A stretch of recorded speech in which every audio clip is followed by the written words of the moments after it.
So he came in and he sat at my desk, and I'm sitting there looking at him. We talked for 3 hours in my office, mind you.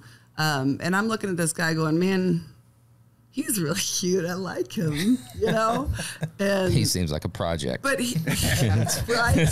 But like Kirby does this thing when he's nervous. And he hasn't done it since we've gotten married, but he sat in my office like this. Like he just puts his hands under his armpits, and it's just like really awkward. And I'm like, wasn't that a Saturday Night Live skit? Yeah, and then they go, you don't know it's a superstar thing. Yeah.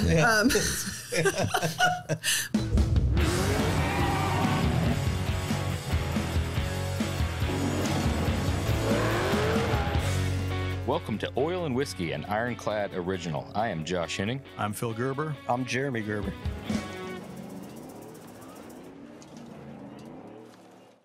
Welcome to Oil and Whiskey, an Ironclad original. Today's guests are the owners of Team Witt Customs Car Shop, Kirby and Nikki Witt, right here in the blood in person. Glad you guys could join us. We are too. Thank you so much for having us. Thanks for having us. Yeah, looking forward to it. Y'all are in Nashville, Tennessee. You can learn more about Team Witt Customs on Instagram at Team Witt Customs and at teamwittcustoms.com. Welcome to Oil and Whiskey. I don't feel like we know each other. We just met each other in Nashville at Bobby and Gary's show down there, the Triple Crown. And so I'm excited to get to know you guys more. Right on. Yeah, likewise. Yeah, we were thinking about how we met you too, and it was at the bar. That's generally where it happens. And I didn't realize it was Jim Ring standing there, but I'm always just get sidetracked when I've been drinking and then kind of just zoom in with people. And Kirby's like, that's Jim Ring from the Ring Brothers. I was like, seriously? And so if he was at the bar, he didn't know that it was Jim Ring from the Ring Brothers. He knew. I didn't know. But then somebody in his crowd said, I think he's fixing to buy everybody around. So automatically I'm just glued there. He must have had quite a few in him at that point then. Oh, it was at the end of the night. It doesn't take many for him to make poor decisions, though. Peggy usually tucks him in pretty early, so I don't know how late was this. He tells me the story that one of our guys was up at the bar trying to get drinks, and he went up there and said, "Hey, your boss is the one that hasn't bought around for everyone in here. That's what you need to do." He goes, he was nervous. So we're was nice talking, hanging out. Yeah. So he's the one that got us on the podcast. So he's the one that said, you guys, to you. Yeah. He goes, you guys need to get them on the podcast. Well, here we are. Jim he's known as being like a unifier, bringing people together. He's a people person. Yes. He's a people person. Yeah. That's the first thing I think of every time I think of. That guy's awesome. I think you're making a joke. I love Jim. My buddy. So, down there in Nashville, what do y'all do?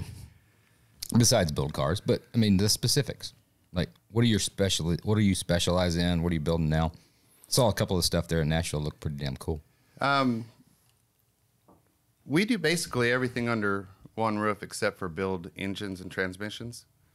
But we have metal fab, paint, body, interior fab, upholstery, and everything else that goes with it. So we'll never get into the engine building business, Just too many good guys doing it, right? That's what we do. We lean on Casey Wegner. There you Find guys that know what the hell they're doing. I mean, you'd have to me, to do it really well, like you have all your own machining equipment and you have a bunch of experience. And unless you're going to be building engines for a bunch of other people, that just doesn't make sense. And so many people want to crate, or they want to. Of course. We're not having a lot of engines built, because we're not doing restorations and returning something back to original, So, but everything else we jam in there and roll with, Yeah, we're a firm believer in letting the experts do what the experts do. I mean, I could absolutely rewire my house.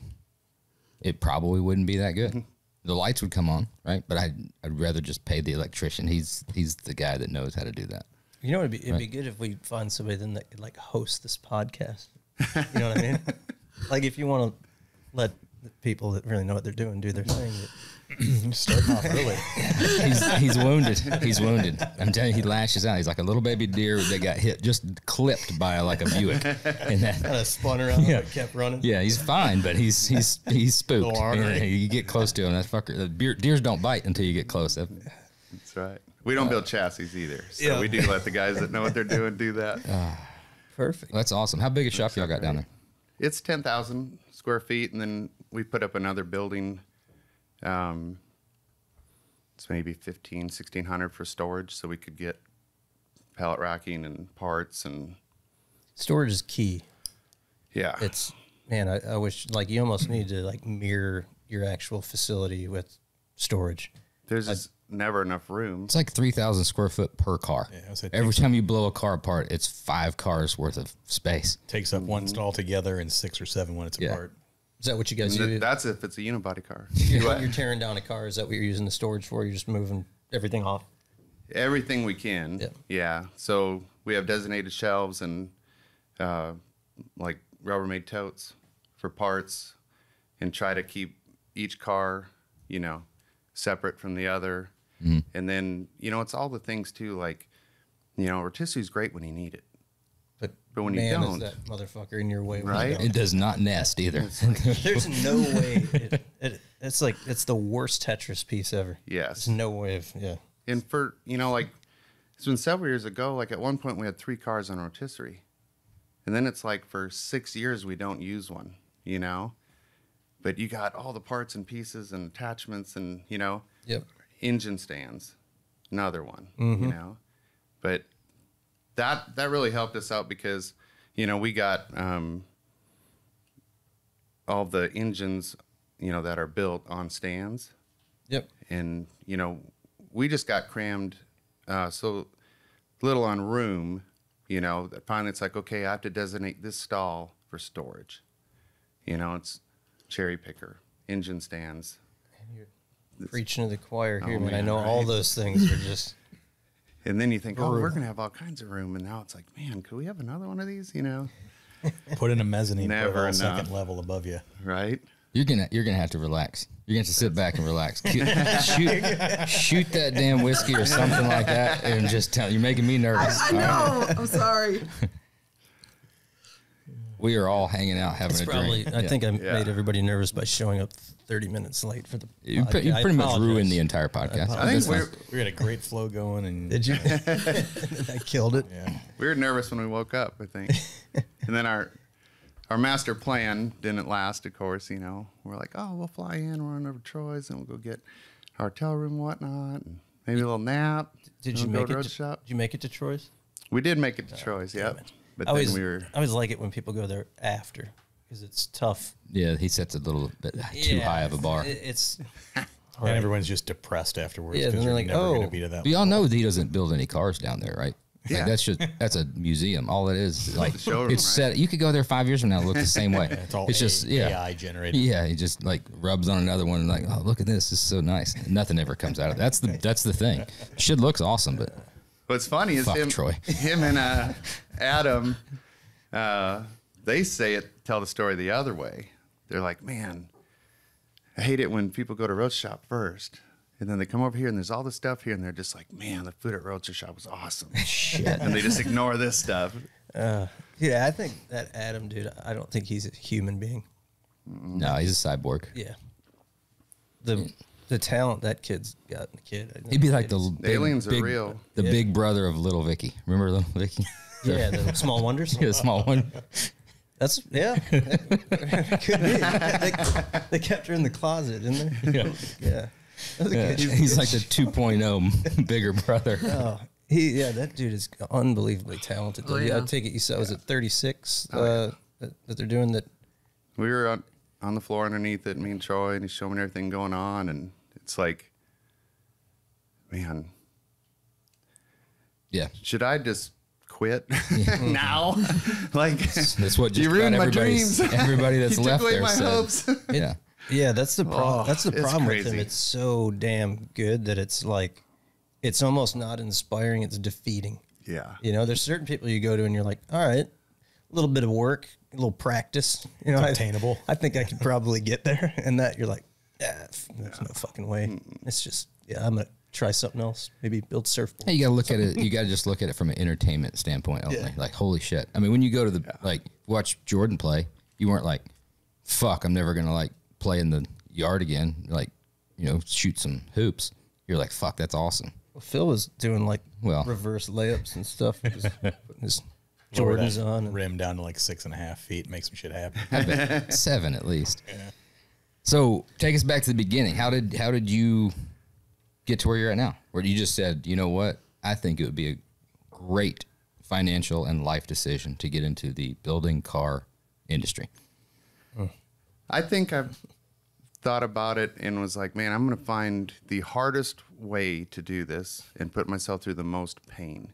You And then we might have some cool days. you landed on it. Yeah. You landed on it. you certainly picked the right profession. Yeah. And I was fortunate to have picked the right one the first time, you know. So, but going way back, so I grew up in South Dakota, Aberdeen, South Dakota, little town, northeast corner. I don't think you had to say little town. Is there any big towns in South Dakota? No. All right. So you were in an average sized town for South Dakota. Yeah. They're all the same. Yeah. But my grandpa had a mobile gas station, right?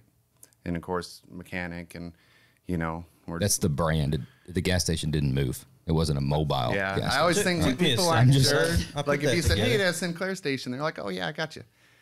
But yeah, the mobile could be confusing. So, but you know, he's, you know, we're Germans. You know, our family is strong Germans. You know, like my great grandparents came over from Russia and stuff. So, but those were some hard working people, right? But then, you know, you know, he's a machinist, he's an engineer, you figure out any gearing, whatever. So, I mean, he built his shop when he's like 22 by himself, you know, got wood from an old barn and a dance floor and, you know, Wow. built it, dug the pits, you know, you drive the car over.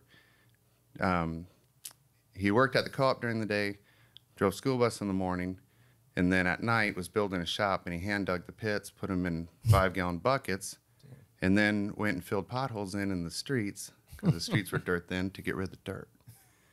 You know, now people come into a Holy shit. climate control facility and this and that, and they're like, well, that sucks. You should have this, or man, it'd be nice if we, I'm like, Yeah, they're bitching because the AC's blowing their shielding gas away. yeah. Freezing cold in the shop. And think about this. You can imagine how big this town is, Wing, North Dakota. Sounds big. Very. And, you know, it's north, you know, North Dakota, right? Well, you know how cold it gets there? Never had heat in his shop, ever. Huh. For 63 years, 64 years. So What, Maybe a good wood burning employee. stove or what? he had a little potbelly stove, and Yeah. if you were right on top, it'd warm your hands. And I think the labor department calls out that it needs to be like 76 degrees, doesn't it? Something that's I just want to know, like, It might be 40 below. how many potholes are in that town? Because it's a lot of damn dirt. The roads had to just be up like 3 inches from where they used to be. Regrading. and it's amazing that like how like man, they just don't make men like that. Fuck no, they anymore, don't. you know. I've always said I was born 100 years too late. Yeah. And it's just, you know, worse today. I always wish I would have been born that era. And, you know, there's things that stick with you, right? The depression, you know? I mean, anyone that's lived through that, you know, like a few years back here, 2008 when I started this shop, this is the second one, but everyone's like, oh, we're in a depression. We're like, you know what you're talking about. You're still going to Starbucks, you know? You imagine In somebody your Lexus, like, walking into that gas station back then with those hand dug pits and those wooden floor thing he built himself, whatever, looking for the gender neutral bathroom. right? He had a That would have been, It'd probably end up in the pit. yeah. he had 2 pits he dug by hand, and then he had a, you know, when we used to be all the big cylinder in the center and the drive-on lift with the full ramps. Never used it since I was alive. You know, there's stuff stored on. He just liked, really, ever I remember, he just used the one pit because he actually poured concrete where it went down, kicked back, down, and out, and then down both sides was a workbench from front to end. And then things that were not common then, like having a lighted pit. People were very skeptical about putting wiring in concrete and stuff like that. What if there's a problem? You'd have to bust up the concrete or do something different, right? But he went down the sides of the pit and just had like the porcelain fixture and he screwed the light bulb in and poured the wire in the concrete. So he had a lighted pit, which you didn't see then. Right. Clever.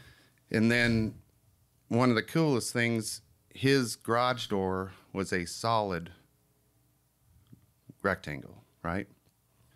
Heavy wood. And so he had a light switch. When we hit the light switch, there was this big gear. It's this big, right? And like a logging chain wire at the big links.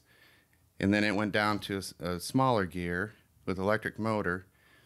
So he turned the switch on and go chink, chink, chink, chink, chink, chink, chink, and that door would come up.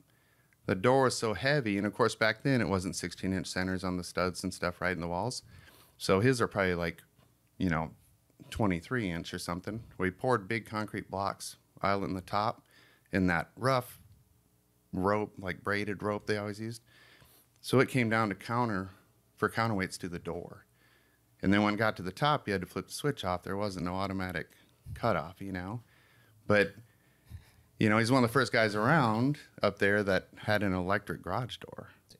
That's ingenuity, man. Right? And he had a 39 cab over Ford that he used to make his wrecker. And on the back, he engineered this whole thing with the boom and whatnot, mainly using parts from an old locomotive. And you could hand winch it, you could run off PTO, or you could run it off electric. So if two of them didn't work that day, the one's going to, right? But he said it was geared to winch 100 ton. Holy shit. And I know he's been out where, he's winching a car, the ditch, whatever, and they're hooking the front of the wrecker onto something else to keep the front end down. But he'd do smart stuff you don't see anymore, right? So he had, those little oil can squirters, been around forever. He had one of those in his truck with gas in it, or he could put gas in it, but ran it under the dash through the cowl to the carb. So if his fuel pump went out, he could sit there and pump gas into the carburetor and drive home, right? So they're always prepared to not be stranded, to be ready, and whatever came up, it didn't matter. They're going to figure it out, You'd always say, I'm a mechanic, not a parts changer, So you just grew up around that. So that was that was just like the coolest thing, And we were a couple hundred miles away. We'd go over there for 2 weeks in the summer, and we're just in the shop with him. And then my brother Darren, he's 3 years older than me, and he wanted to race dirt track. So at 15, he's building his Enduro. We started in, right? I'm 12, so I'm wrenching on that thing. So did the racing thing and all that. And he decided he wanted to learn how to do body work one day. I don't know why. And I did not like that. All kinds of fun. Oh, yeah. And I'm just like, man, now I'm used to listen to the tunes, wrenching on stuff, whatever. Now I got a mask on, it's dusty, and you got a, piston compressor just blaring, right? I'm like, this sucks. So I was going to turn 16 that summer. My brother's like, you need a full-time, the big brother thing, right? You need a full-time job. You're going to go see my buddy Gary. He does the stuff we do. He builds the best stuff around, There's always a Gary. Right. Gary will take care of it. So I was just like, all right, whatever. So I went out to his place, and when I walked in there, I was just like, wow. He had a Roadrunner he was working on. He had a show truck he had painted the night before. Everything's clean, white and bright. I'd never seen, paint that nice, a car that straight. And instantly I was just like, I want to learn how to do that. So then by accident, I started my first shop when I was 17. I had that for 8 years. How do you accidentally start a shop? Great question. It happens. Try to slide that one in there. Yeah. Well, so I worked for Gary for like 11 months and was trying to get my own car redone, because you start working there and then you want your car to look like that, And I had this 65 Satellite that we had been working on. Decided to blow it apart. But my parents had gotten divorced. My dad rented a 20 by 60 storage unit, this building they converted into like bigger storage units, right? And he only used like maybe 2/3 of it, if that. Well, I'd get a side job, neighbors' second car, kind of their beater car, hit a deer or whatever, right? So I started doing that stuff. Well, then when I quit working for Gary, I just kept getting work and I kept putting off getting a job, and it was never like, I want to go to college to do this or whatever. Like, I want to work on cars. So I just kept getting more work and I kept putting off getting a job. And then I learned, hey, if you get a business license and then you can get, your resale. So when you buy parts, you're not paying tax on them then, and start trying to learn this business thing because I had no one to teach me, or knew anything about it. We just went to work, So that was kind of, it wasn't planned from the beginning, We'd just always been around it and kept me from going begging groceries. That kind of spiraled job after job after job. Before you know it, you got a full-blown business, and then you're like, what?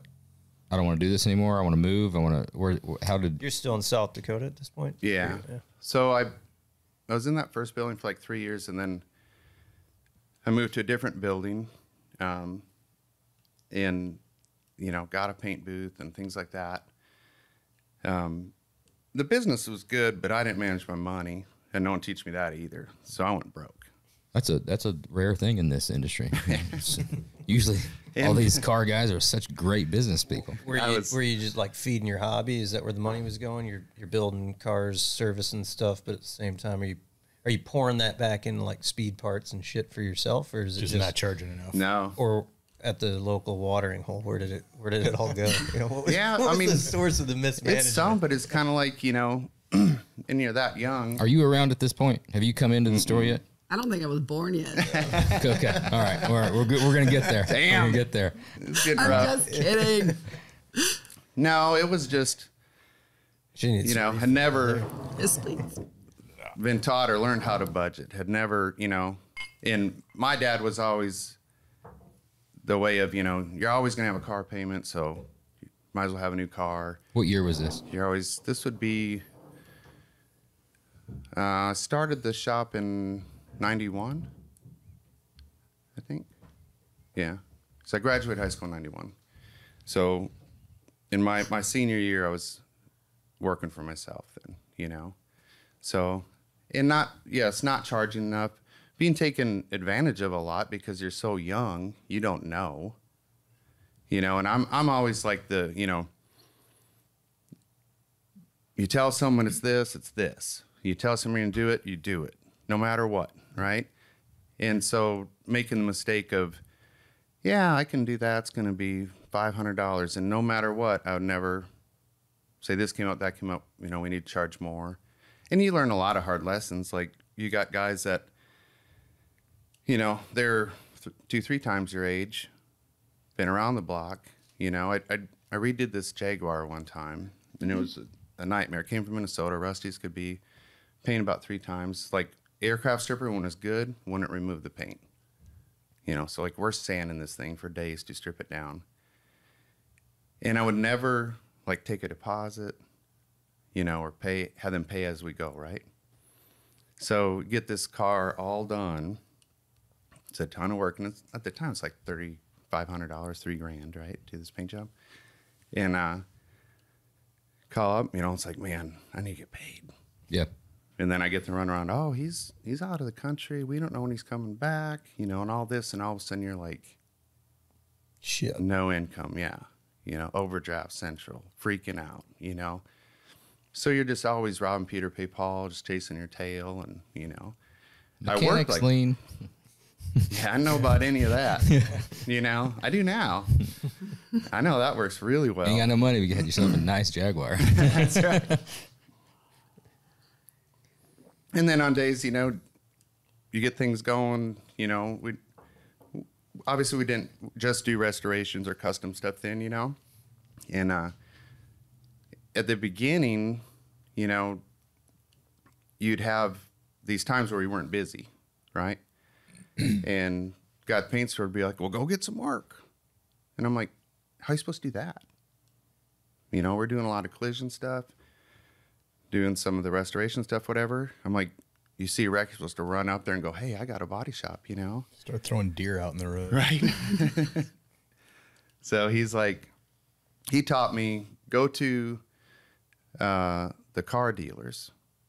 He's like, they need people, you know, he's like, go talk to Randy Patchett. And I went to school with his son. He sold more used cars than anyone else in town, right, by far. And I'm like, okay. He's like, they constantly have stuff they need done, right? He became my biggest client, right? Steady, steady, steady.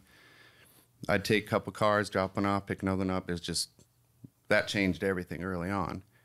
And then he goes, go to Lola Chevrolet. I'm like, they got a body shop. He goes, yeah, but they want to work on their used cars. So my thing there was I would go in and I would knock them out, you know, because I'd work 100 hours a week, you know, and I've always liked to work. So, you know, I'm wide open and, you know, pick up a van at Low Lust and, you know, 2-3 days later, I had it for 2 days, 2.5 days. I had it back to him, painted everything but the roof, you know. They're like, hey, Kirby, what's going on? I'm like, oh, I just brought that van back to you. Oh, that's cool. Now, what's up? And I'm like, I brought your van back. They're like, what? No way. I got to see this, you know. And then they go out and they're like, man, this thing looks nice. And they, you know, sold it that weekend. You know, they sold it 2 days later or whatever. So they're like, we got to find you something else. So that helped keep the steady, you know. But before learning that trick, it was like, my buddy needs help, you know, hanging sheetrock, or, you know, I had a friend whose grandpa had a couple bobcats, so. I gotta hit the pause button right there, because you just said something that really hits home. I know he was actually doing that because he referred to it as sheetrock.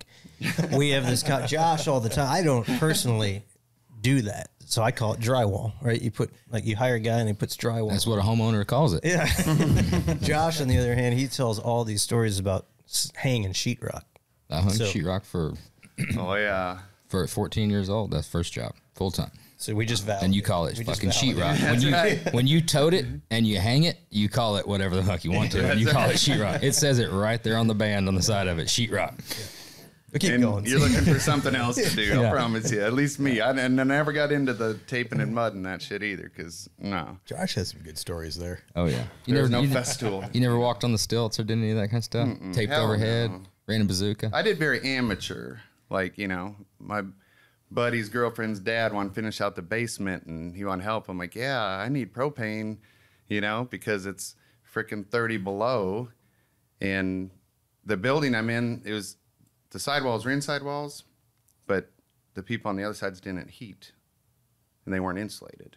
You know, it's just a metal building, insulation on the roof, you know, but it's the crap insulation.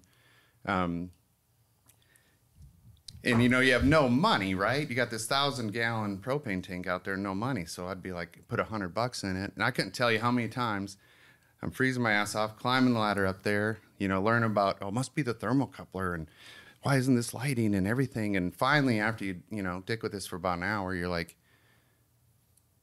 is there any chance there's no propane? Like, I just put propane in, right? Reckon she ain't got no gas in it. And you walk out there and it's on zero and you're just like, that lasted a week, you know? And this ain't in 2023, no. You know? And it's different. I'm telling you, that's what, that I have a different respect for you now. That's why you worked 100 hours on all that stuff. You start out, you do some construction on the job site through all the seasons.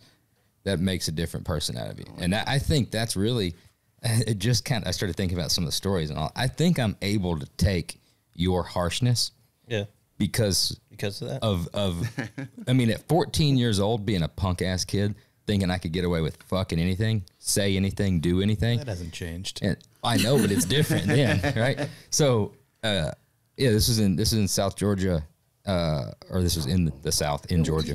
Rough winters. Seasons. Yeah, rough winters in South Georgia. Like 62. When there's no heat in the house, cold is cold, right? When you're having to do what you got to do. 60 degrees cold versus negative 40 cold. Oh, it's in the 20s in the South in the winter. It's t-shirt weather here. Not the 20s. So anyway, like doing that and dealing with, like, you've got older guys. You know, I was working for my buddies, and his dad and brother and all them own the company. And I mean, these are Southern guys have been hanging sheetrock their whole life, and like they would not let you get away with anything. There's all kinds. You mean to tell the story, don't you? Yeah. Where are you going with it?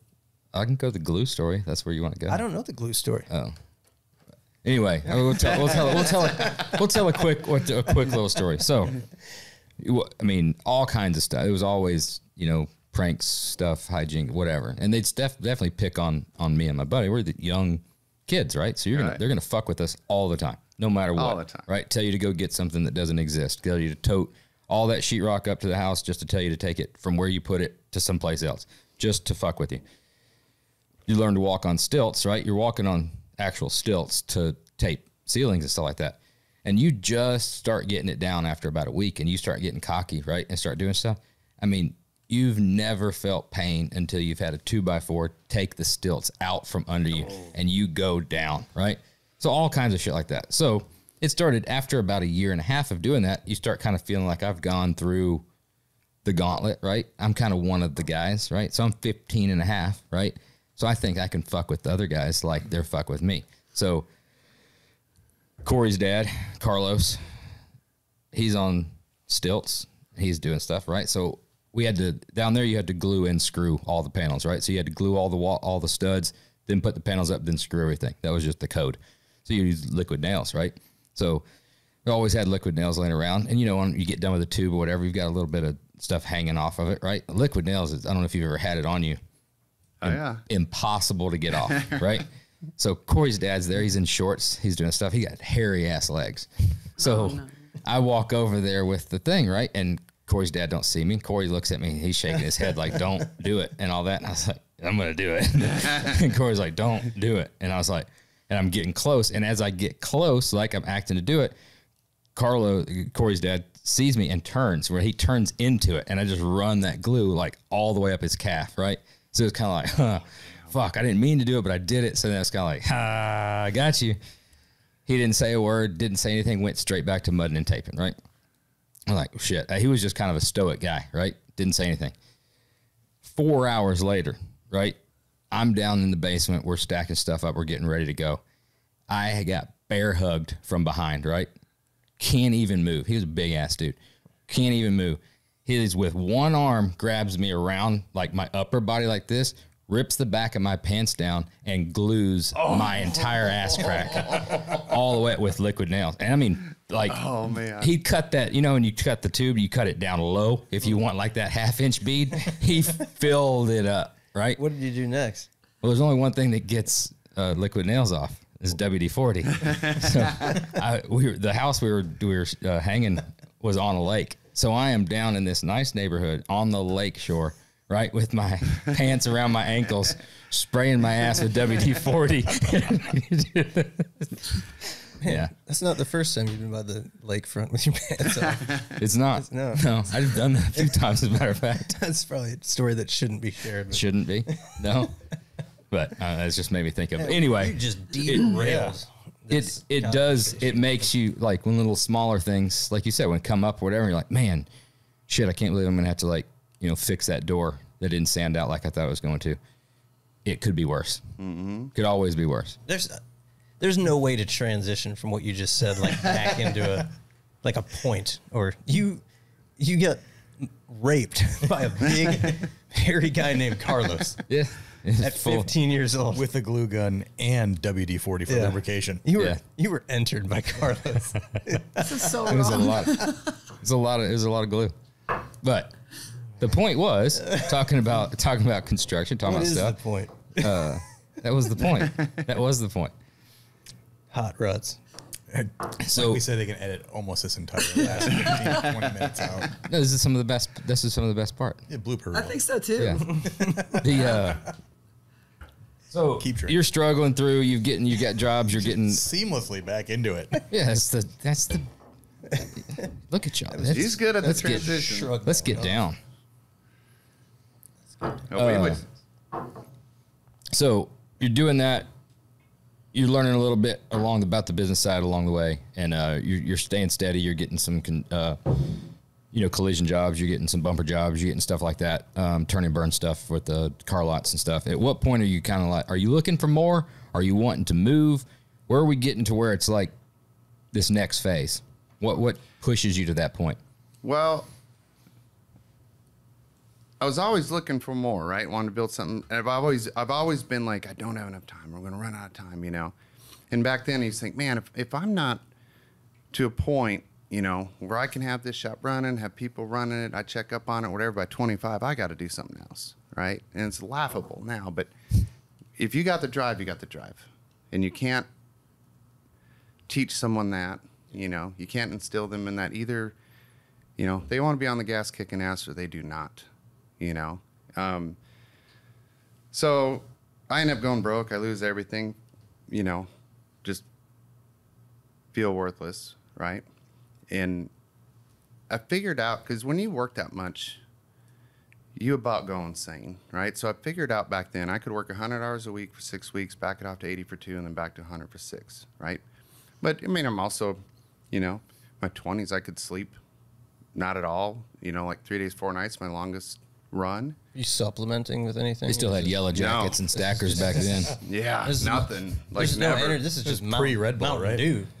I'm talking about Mountain Dews, baby. That's all that's around. Maybe And some coffee. Code Red. Yeah. Jolt Cola. But, or, sleep, 3-4 hours a night. Good. I mean, you're so tired, you're wired. You just go. But if you have that, all through my senior year, I slept 3 hours a night. And the weekend came, it's like, hell yeah, it's Friday. Now I can not go to sleep until Sunday night. And I got all this time I can be at the shop working, getting stuff done, whatever. And that's just what I did. But People say that ain't healthy, but I don't know. Yeah. I had The jury's still I don't out. think anything is. I had a good buddy that was on a similar program, and he'd work for like several weeks straight, worked for us for a little while, and then he had his own shop down the street, and then he'd go on a what do we call it? Sleepers. Yeah. He'd go on a sleeper, where after that he'd thrash like crazy, and then he'd be out for like 4 or 5 days, just sleep 4 or 5 days straight. But I can't do that. yeah. Was he hallucinating? Well, whatever was keeping him up for like the multiple weeks at a time ultimately killed him. Oh. Yeah. Oh, So I've seen it's, guys do that. Yeah. And then they can just sleep for But he days. would just rock. I mean, like I pulled like the all nighters are one thing. I mean, I'm no stranger to work, and then you get that like goofy early when the sun starts coming up. You get a little goofy, you start going a little nutty, and then you push through it. There's like that like witching hour, right as the Right. sun comes up, and it's like Or right when it's going down. yeah. Then you're just kind of like And thinking then you about push. how tired you are. You got to push through it, and then me and Chad called it Gruyere's. It was a Gruyere's cheese moment. I think we talked about that. Yeah. It's like we're just sitting there. It was like we're working all fucking night, and the sun comes up. And so Chad looks over, and he's like, somehow it popped in his mind. He's like, "You ever had fucking Gruyere's cheese?" And I'm like, "What the fuck are you talking about, dude?" Because everybody's so goofy, and it just stuck. And then from there on, there's like 20 years went by. You'd be working all night, and he's like, "Dude, we're closing in on Gruyere's cheese time. It's time to go home." It's, You do pass the point of diminishing returns where it's just like you're not getting anything done. Well, when that all went south, I mean, I was very done with cars, and just done with, I just felt ashamed, because I always worked, it'll never happen to me. I'll work harder, longer, faster, no problem. And you find out there's a point you can't. And then I'm like, man, I've been killing myself doing all this stuff that none of my buddies are doing, None of my buddies' parents are doing. Like, and then I end up, I mean, not like, oh man, money was tight for a while, like nothing, So I just didn't want to mess with cars for a while and see if there's something else out there, moved to a few different places, saw some different areas. We're, you know, like Northerners, we grew up there, you know, never really out of North Dakota, South Dakota, Minnesota ever, right? Is this still, you're single at this point? Or have, Oh, yeah. okay. Oh, yeah. Yeah, So, nobody's working those hours, right? And being like the marriage must have come later. oh, yeah. Much later. Yeah. I'm wife number 2. Okay. Yeah. So I end up wherever I'm at, you know, you're working wherever, and then someone, you know, you talk about what you've done before or whatnot, and then all of a sudden someone's car gets hit or, you know, whatever, and then, man, would you fix it? Just when you think you're out, So I'd, you know, they drag you back in. I'm out in Seattle. I'm like, yeah, you know, this guy I worked with,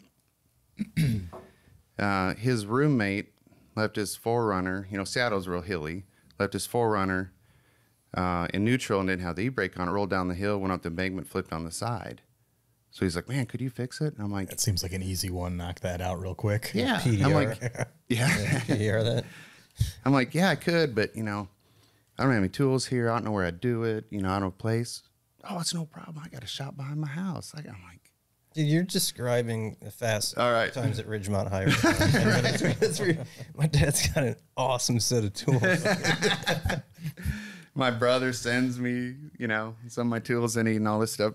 But eventually, long way around, I end up in Nashville. And the first time I ever worked in a collision shop. So I worked in a few collision shops. And they're all good for like most of them are good for like the first 2-3 months, right? They're loading you up with work. Oh, you're never going to be slow, you know, da-da-da. And it was really weird at first because I'm like, I worked at a Toyota dealership, and the latest you could work was 6 o'clock. And it's like, what do people do when they go home at 5 or 6 o'clock at night? Yeah. You know, I have no idea. So I'm messing with old Mopars and stuff. At the duplex I ran, I had an old garage behind it, you know, just to be busy because I'm not used to that. But after a while, it's like the same thing, you know. I always call it the body shop games. It's all politics. You know, are you getting good with the rider? Are you not? Are you, you know, or all of a sudden it goes dead. So I just got tired of that, and that kind of forced me back into it, right? And all of a sudden I was just like, man, I got to have my own shop. I just can't do this. Like, this is not motivating to me. It's not rewarding to me, you know. And actually, before I went to collision shop, I was worked for myself for a while. I had a customer. He liked the work, wanted to do more, and then he's like, "Man, I want to, you know, I've always wanted to be involved in this. I just know anything about it." And he kept going, "Man, you should have your own shop. You should have your own shop. You should have your own shop." I'm like, "No, I've done that before." Like, I still wasn't over that deal, right? And one day, he just kept going over and over asking me that. And one day he's like, "Man, why don't you just the money?" I go, "Isn't it usually?" I'm like, "Yeah, it's just the money." You know? And I had no money, you know? And he's like, "Well, I got the money. Or I can get it. What would you need? Write down everything you need." So had that shop for a blink of an eye. First time I have a partner. We're in startup. I get like 4 or 5 cars hauled in, all from out of state. This is like, are you collision stuff at this point, or no, your restoration? Your Restoration. Okay. Yep. And he gets in a divorce, pulls the plug, says, "Oh, it's not worth it. I want to buy her out of the house and the, you know, apartment complexes and all this stuff." And there I am again going, "You serious?" You know, but after the collision shops, I just was like, I just can't. I got to have something that motivates me and challenges me, or I'm out, you know? So I started looking for a building and got in a building and had a guy cut me a deal because I'm like, "A building's great, but I can't afford it right now. Can we do something to scale it up?" And I just got lucky. He's like, "Oh, yeah, we can do this. We can do this." So I paid the deposit first month rent. I had $300 left to my name and went to work. You know, not from there. I didn't have a bunch of work lined up, nothing. And so I kind of repeated the same, just work your face off, you know, Yep. all the time. But I learned a lot of lessons. You know, I was so bitter about that before, but the second I opened this shop, I was like, now I know what that was worth. Because from the beginning, my goal from the beginning was if I can do what I love to do, which is build custom cars, and make a living doing it, be able to pay my bills, whatever, I've made it. You know, it wasn't, man, I want to try to build this empire, or, you know, whatever. It's just like, I just want to go to work and enjoy it, you know? And so, you know, started doing that, and then it just grew from there, you know? I've picked up a couple of things you've noted. You're a Mopar guy, aren't you? Oh, Damn. yeah. It's Mopar, no You car, knocked up a couple. And I know you guys rock on the Mopar guy. You knocked you jumped up a couple notches with the construction thing, but I'm telling you, I don't know if it's a net zero or a negative right now with the Mopar guy. Doesn't that go kind of hand in hand? Sheetrock and a Mopar? No. Mopar dudes, they're a little weird sometimes, man. I can a Mopar. Hey, but I like to change them, not have them All right, original. My brother, he's that's full a different blown hardcore. And I'm just like, wow, 71 CUDA, 440, you know, 6-pack. Yep. 71 CUDA, 4. What's different on this one? Color. No, It's you know, a it's like 101. Yeah. It's a Mopar. It's a 101. Yeah, always, right? Phil's pretty good at modding the deck lids on Mopars. At a young age. Very young age. Yep. Yeah, my first car was a 70 Challenger. Hell yeah. That's one of my favorites. That was our first big build we got to do early on, was 70 Challenger. Yeah, I found out that a Rockford Fosgate box with two 10-inch subs, about a ½ inch too big to fit in the trunk. But if you slam that thing enough, you get a nice little crown on the top of there. Oh, yeah. The It'll box close. gives about a 1/4 inch, and the deck lid gives the other 1/4 inch. Is that where your metalworking started? I don't know if that was metalworking or more of a forced Massage. Was that a harder lesson to learn than how fast an eclipse is? Oh, shit. They got all-wheel drive. That was a tough thing to watch. It was an Eagle Talon. Yeah. Okay, well, same thing. Even as a young boy, I mean, 14 years old and he's 16. Seeing your hero go down. Well, huh? you're kind of looking at your big brother as being like, he's driving a 70 Challenger. There's a lot of cool going on there, right? You got big brother, 70 Challenger. Pistol grip shifter. Yeah, right? Jinko or Abercrombie cargos. There's shell toes. There's so much cool shit happening at that moment. And you're up the light. Then along came Fast and Furious. Side exhaust. And up next to you comes, was it Eagle Talon? It was an Eagle Talon. Eagle Talon. Yeah. The fucking Eagle Talon ate his lunch. I mean, fucker launches like a scared cat. That thing goes and gone. Does it not? Yeah. Solid analogy. Yes, exactly. It almost arches and it takes off. We never really even spoke about it afterwards. Bullshit, we never spoke about Until it. years later. I mean, times were different back then. We weren't like, Mean? yeah. There's a certain level of respect you had for your older brother that fades away over time. So you got that thing going. You had $300 to your name. You're working and stuff like that. I mean, obviously, you learned a lot about how to go out and get work, but you can't really just go out and get custom work, right? You can't just go door to door or go down to a dealership and be like, I want to build something fucking badass. I hope you got a big check. I want you to give me a bunch of your money. Right, I got right. some cool ideas. Yeah. So where does that stuff start coming through? We're always interested in that story because we've had this conversation a lot from different shops, and it's always a different, sometimes similar, sometimes very different of like, I know this guy, or this guy just came in, or I went to the show. I'm really interested in always hearing that type of growth. So at the beginning, obviously it wasn't, like that, but there too, I just kind of I got lucky. The first week I get the building, it's just me. I'm moving all my stuff out there that I had at the time, myself, and getting things set up.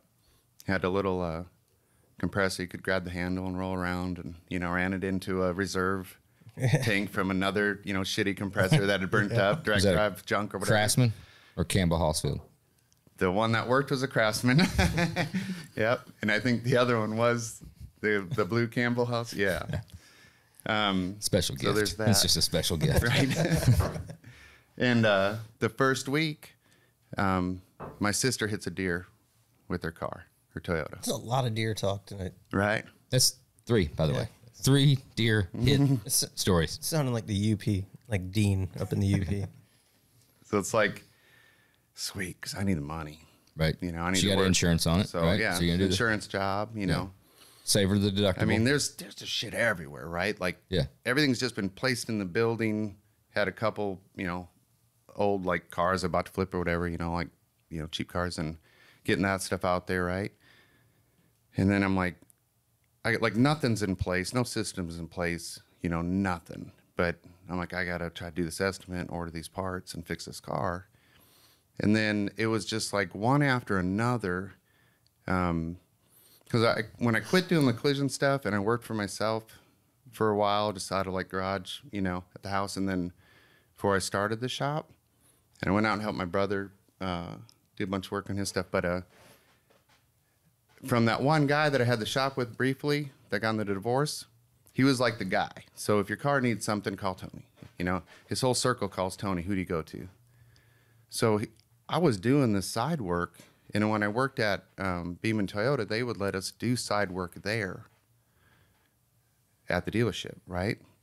So I'm doing work for all Tony's friends, and I end up getting this shop, and my sister hits a deer.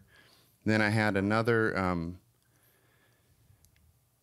customers that were, friends of Tony's, where the wife's Lexus got hit and run in the grocery store parking lot.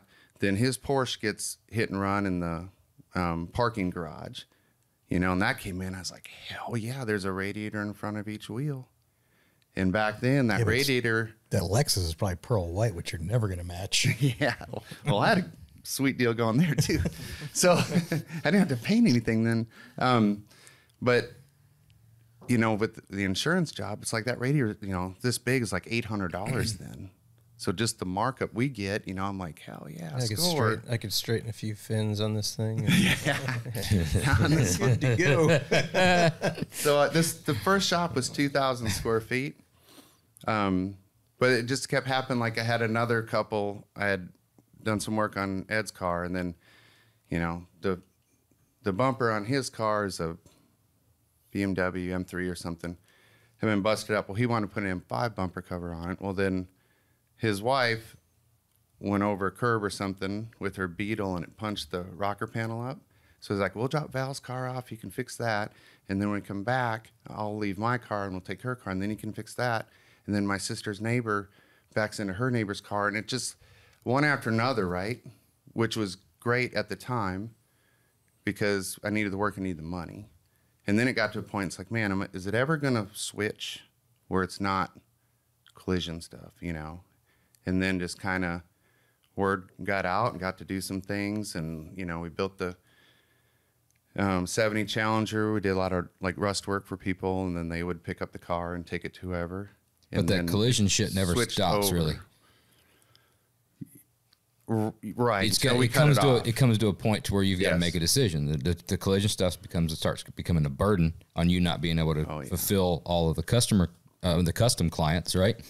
And but you've got these clients that were there from the very beginning, helping you get started, and they're the go-to guys for the collision stuff. It becomes a tough decision, I would imagine, to kind of tell these guys that, like, we ain't doing that no more. Sorry. Yeah, it is. And the other side of that, too, is, you hire, like guys in your shop, right? All they've done is build custom cars or restore cars or whatever, right? They cannot do a collision job and make money. Yeah, it's hard to dial that back. I mean, it's just right. It's just as hard to dial it up. You know, like collision guys often struggle in the hot rod world.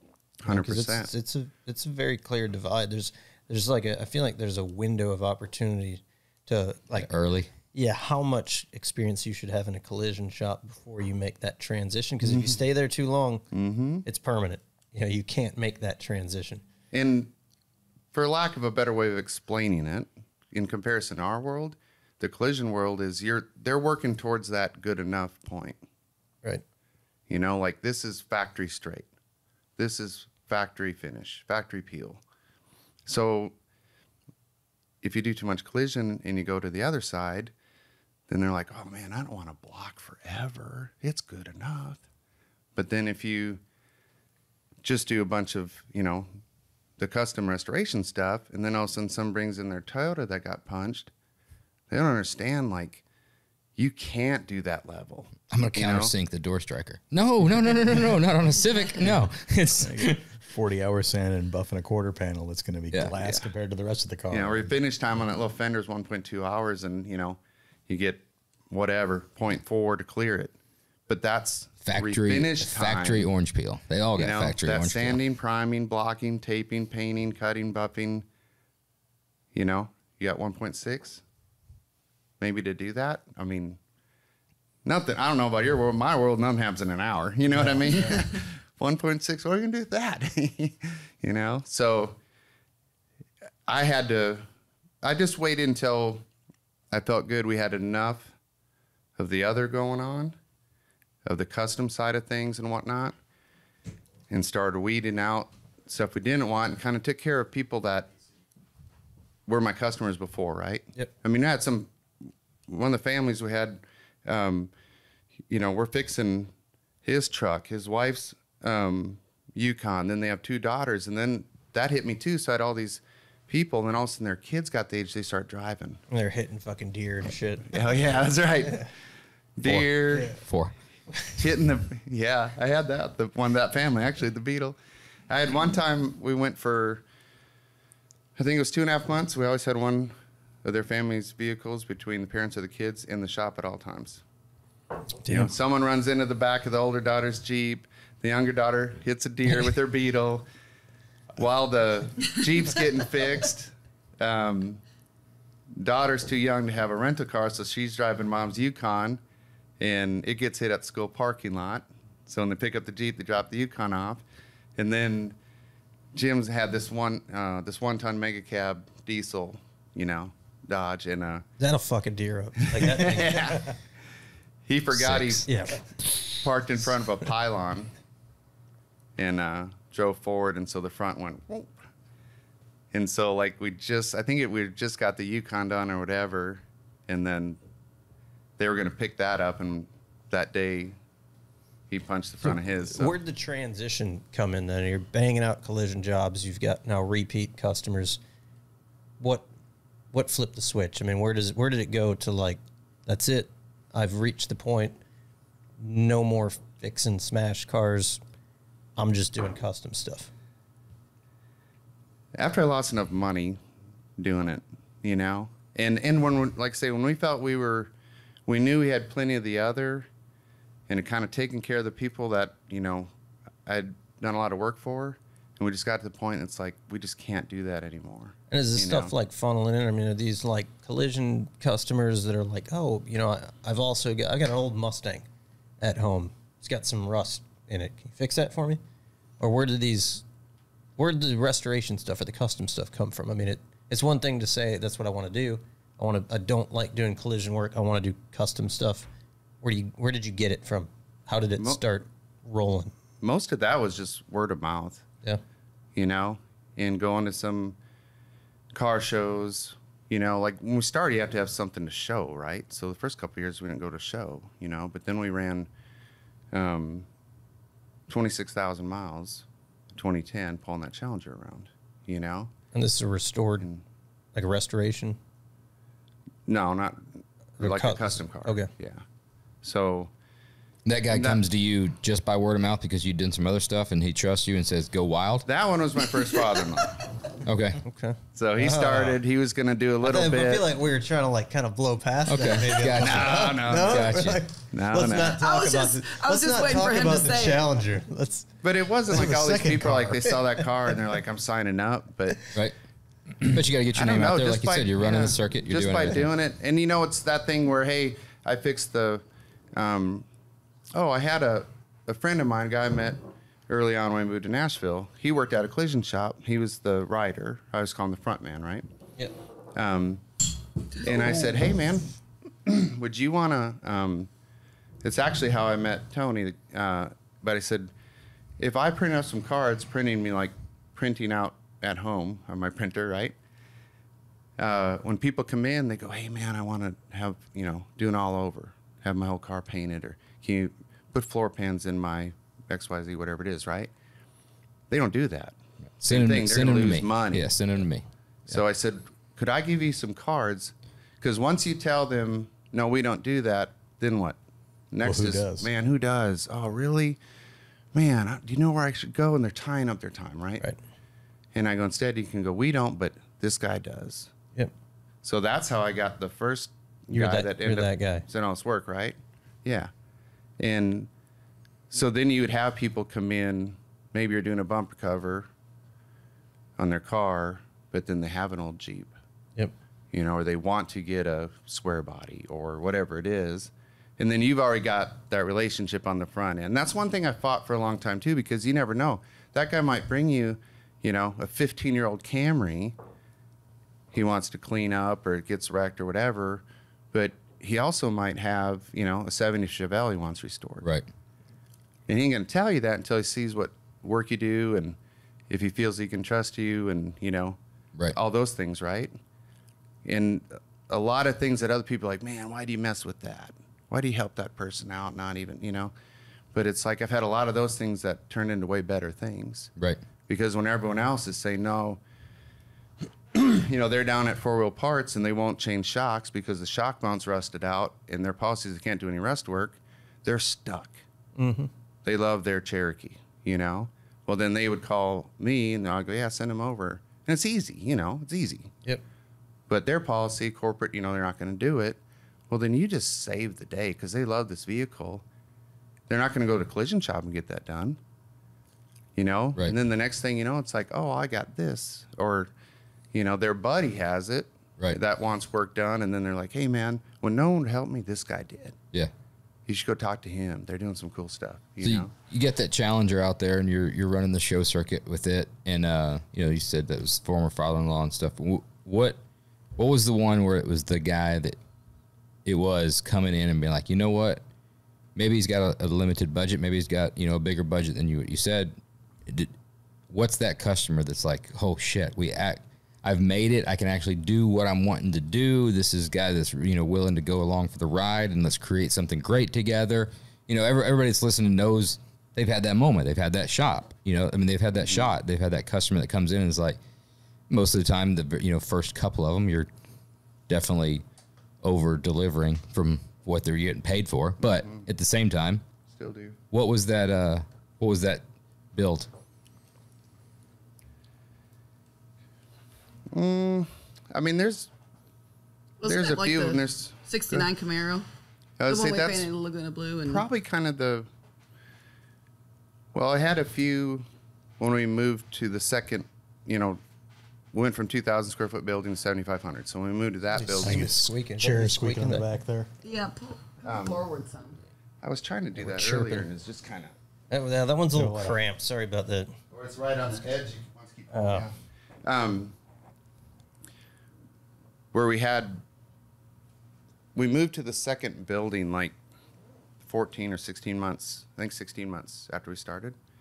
And like in no time, like we got set up and we're barely rolling. We had 5, you know, and at the time, you know, that's 2010, you know, they were all right around that, you know, $200,000 build range, you know. That's a pretty good range. I mean, out of the gate. Yeah, well, and back then too, you know, the kind of the mark. I mean, not with, you know, guys like Ring Brothers, and you guys are. And who know, were Troy. these Ring Brothers guys you're talking about? Those jewelers? You never met them? They're the ones that get all the guys in trouble. But you know, it was 100,000, right? So it's kind of funny. We had a guy doing our upholstery work, was really good. And, you know, we're sending every car to him. And he had a buddy, had a shop for a while. You know, this upholsterer worked out of his shop and then went back to his house, whatnot. But he goes, yeah, he finally got that big build. He finally got that big one. I'm like, really? That's awesome, man. He goes, he's got this oil guy from Texas, and he's going to put up the money. And I'm like, man, that is freaking cool. Hell yeah, you know? And he goes, yep, guy's going to spend $100,000.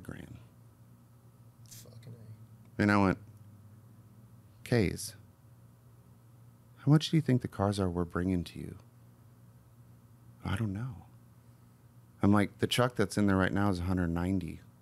And he goes, are you serious? Upholstery bill just went up. Yeah, right? I'm like, yes. You know, but point being, at that time, people didn't realize, you know, that you're not building this awesome truck for $40,000. this awesome car for 40 grand, you know?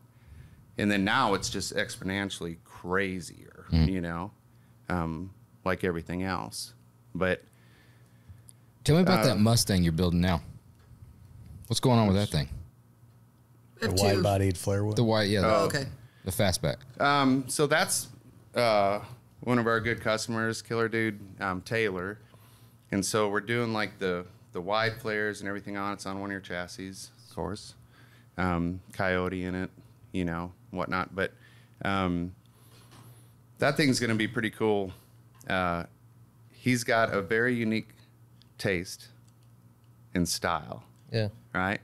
So it's either going to, like the colors and the interior and stuff is either going to be so different that people are going to love it or hate it, I think. But I think it's going to end up being pretty cool. What's his style? Is he like, what's his back? Is he an exotic car guy? Is there something that's like steering the vision of it? Or is this his first hot rod? This is his first hot rod, you know. He saw a car similar to that, and he's like, I want to do something like this. But he's originally from Arizona, you know. He played for the Titans. Was one of the big guys on the Titans and stuff. And then, like, I don't care about him. I want to hear about the car. Tell me about the car. Yeah, a flared fastback Mustang always looks good. I think it's going to be pretty cool. You know, rear seat delete. He's a big guy. You know what I mean? Like when he's playing, he's like 320, 6'7", 6'8". They always pick the smallest cars. Right? Like a 65 Cadillac at home, just dive right in. Right.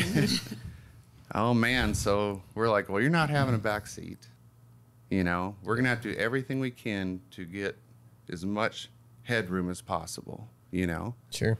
So it's a good thing that the Roadster shop made that frame where you can channel down inside. Oh, yeah.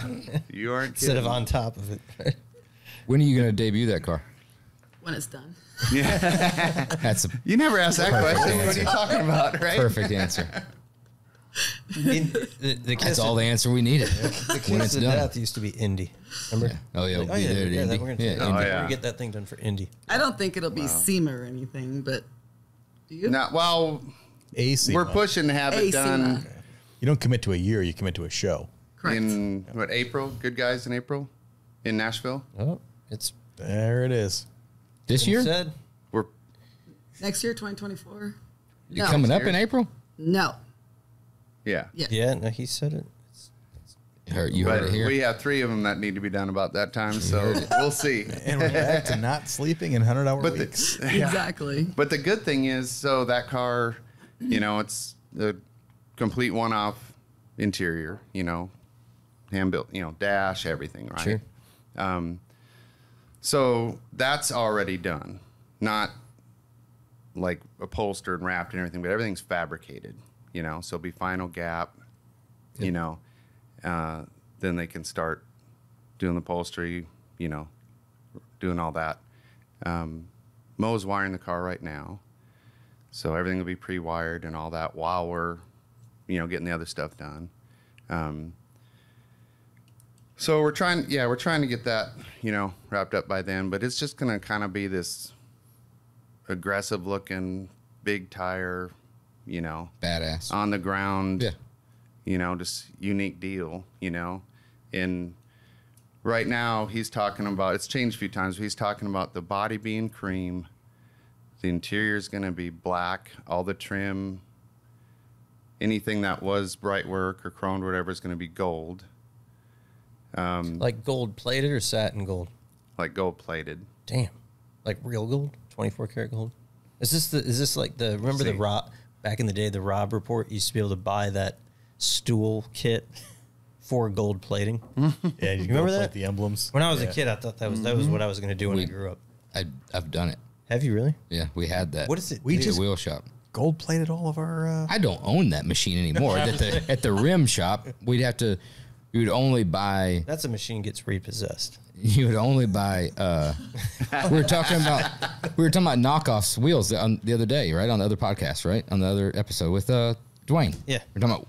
So we would only buy chrome spinners generally, right? Okay. And then we'd gold plate turn them gold. if you wanted to, right? So if you buy a set of wires, everybody wants to customize the wires. You're like, I want chrome nipples, I want gold spokes, I want nipples.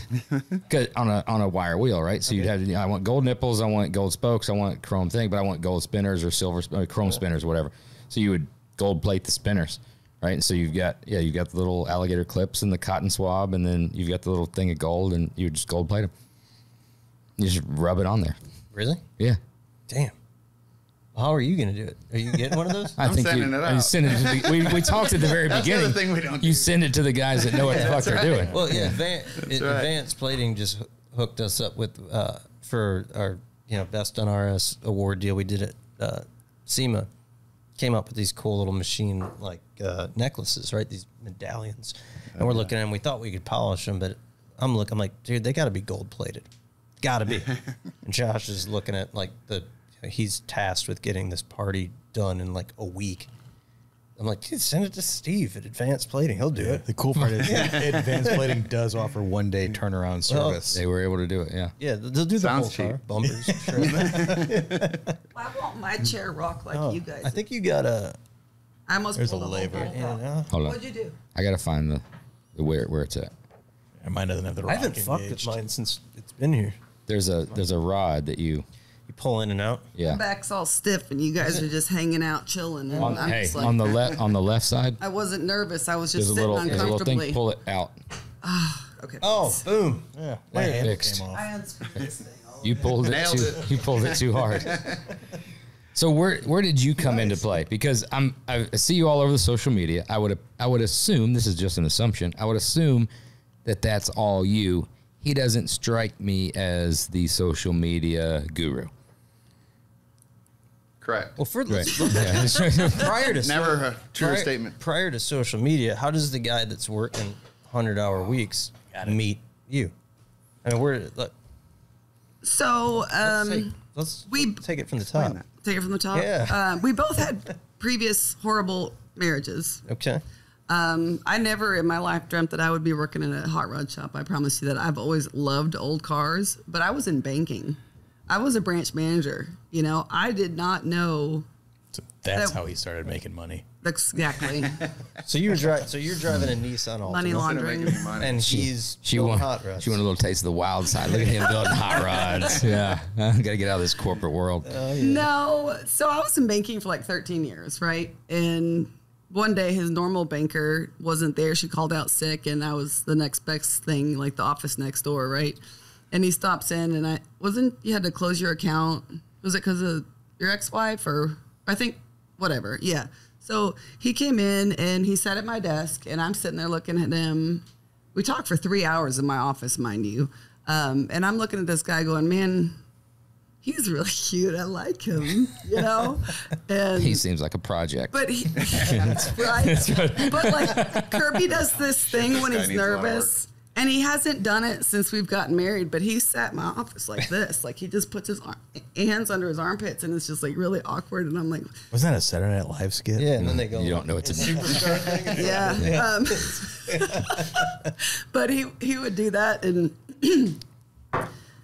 so after that, I think I got him to open a savings account because that was my job. And he left. But if he's opening a savings account at this point, you're looking at it, you're like, you got no money to put in this thing. Oh, no, he did. Okay, We're all right, talking so we're years just- all later. right, Okay. gotcha. This Yeah. is He's good. He's good further to go. down in your career. He's good to go. We're talking I had at years least later. $150 to put in that.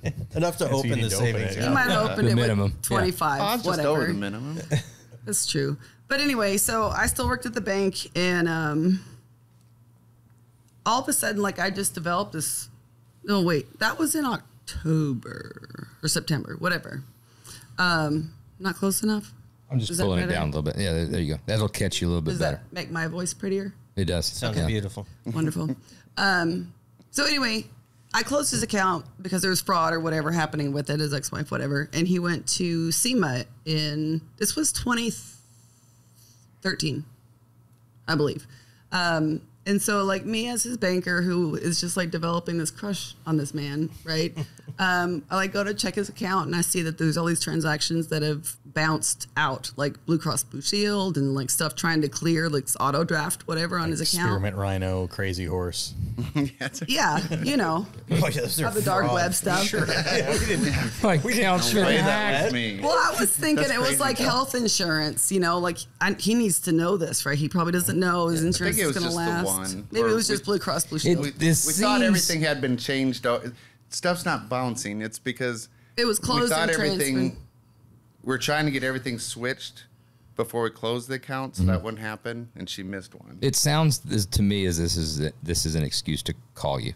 It was an excuse to call That's him. what- Yeah. But this is a bunch of flavor, so we don't get in trouble with the bank of why I'm calling him using the personal information. Well, what's funny is that I called him while he was at SEMA, and I really didn't know what SEMA was at the time, you know. And I left him a message, and I didn't hear from him for the entire week. Obviously, SEMA is really busy. And I was like, oh, well, this man that I thought was cute, and, you know, he doesn't like me. He's mad at me. He's mad at his banker, right? Well, for some reason, did I email you, I think? And I said, hey, just letting you know this happened, you know, blah, blah, blah. You left a message when I was at SEMA, and I was like, You never called back. she's doing her job. You know, no big deal. We missed one. You know, they'll figure it out to put it to the new Right. account, and then it was Didn't I? after that. I'd come to the bank at some point, and then you email. Like the shop was literally Right around the corner. You know, the crow flies had been, you know, Right, straight right. across. But He'd come in a because couple we had other divorced times. before, I never went into the bank. You know, she did. Right. So then now all of a sudden I'm going to the bank. and Right. That's a whole nother 5-hour story. Yeah. But so that's why we ended up meeting, because I had to start going to the bank. So you had to start making the moves. I did, obviously, right? My wife, she was the aggressor. Once y'all women see what you got to have, there's no stopping you. I right? think it was when I sent him the email. Phil fucking rolling his eyes. I sent him an email that said email anytime. So perfectly delivered. It's just by you of all people. Yeah, she sent me an email after I was in there, and then she said something like, good seeing you, whatever, blah, blah, blah. I think I got this taken care of for you, whatever it was. And then she goes, feel free to email me at any time. And I'm like, When they say That's not- when they say anytime, that means anytime. Anytime. Yep. I'm like, that's not work. That sentence wasn't work there. The only more clear cut message would have been if she would have been wearing a choker, like the little choker necklaces. That would have been a telltale. This is all sounding so familiar. Hey, Phil, how about you? This wasn't in the 90s. Phil's over here, and he's sweating, but he's like, I hope my brother doesn't pick up on this. Because it sounds weird when we were in Elgin, same scenario. The bank right down the street from the shop. And we'd go there, make a deposit, and it's me, Phil, and my dad. And we'd pull through, and Phil, this chick had the hots for Phil, the teller at the bank. So we'd go through, make the deposit, and she'd be like, she's like, oh, there's my father-in-law to my dad all the time. Oh, hey, Phil. She sounded like that. Just like that. Just like that. Exactly like that. Can confirm. Yep. It was really something. Maybe the hot rodders got something in the bank community. Maybe that's the takeaway from this episode. All of you guys out I there went down a single. little bit different path. Sparks were flying. Yeah. So you start making the moves, right? Yeah. So I didn't see him until I think it was January, February. And I wasn't hefty by any means, but for some reason, like all I could do is think about this man because we started emailing, you know. I lost 20 pounds and all my tellers liked him. And so he would come through the drive-thru and I knew exactly, I had an office, right? I knew exactly when Kirby was in the drive-thru because they go, hey, Kirby. And they're loud. So I walk over there and I'm You like, had to go put what's the up? yeah. Why don't y'all go find something to do? Right. I'll handle this transaction, girls. Yeah. But then after that, like we became friends, started hanging out and whatnot. And Kirby was moving the shop, like he was talking about getting the building where we're at now. And his office person that he had didn't want to drive the extra 12 miles to stay there. 12 miles. Got you. Yeah. That's fine. Yeah. So I was helping, right? Which Well, would have been like, that's one way. That's 24 miles if you look at it. Jesus Christ. no, that's it's a lot, not isn't 12 it, though? miles further from my house. It's maybe 7 Okay. Oh, so it's, or Total. 6. You Yeah. know? got you. So 12 total. So I was Instead of helping. 5. Yeah. Yeah. So I was helping him. Fucker. That's right. that's Exactly. I was putting ads out there for office I'm going. assistants, you know, and like trying to respond to resumes and help him do this. I'm like, I thought I was going to retire from the bank, right? And so it came down to it where he goes, I said, what did I say? Did I say, what if I want to come work for you at some point? And he goes, if there's some badass bitch working in this position, I'm not going to kick him out or fire him because my girlfriend wants to come work for me now. And I bawled. Damn. It broke my heart. And like literally, I was like, that was the easiest decision ever, though. I put my 2 weeks notice in. I'm like, I'm going to come work for you. But I didn't call this fictitious person a bitch. I just said, hey, here's the deal. If they're kicking ass. If I got someone in that position, because I'm like, I have to find someone in their position. So regardless of what you want to do, there's going to be someone in that position, right? And if I have someone that's badass and they're kicking ass, you know, like I'm a super loyal person, right?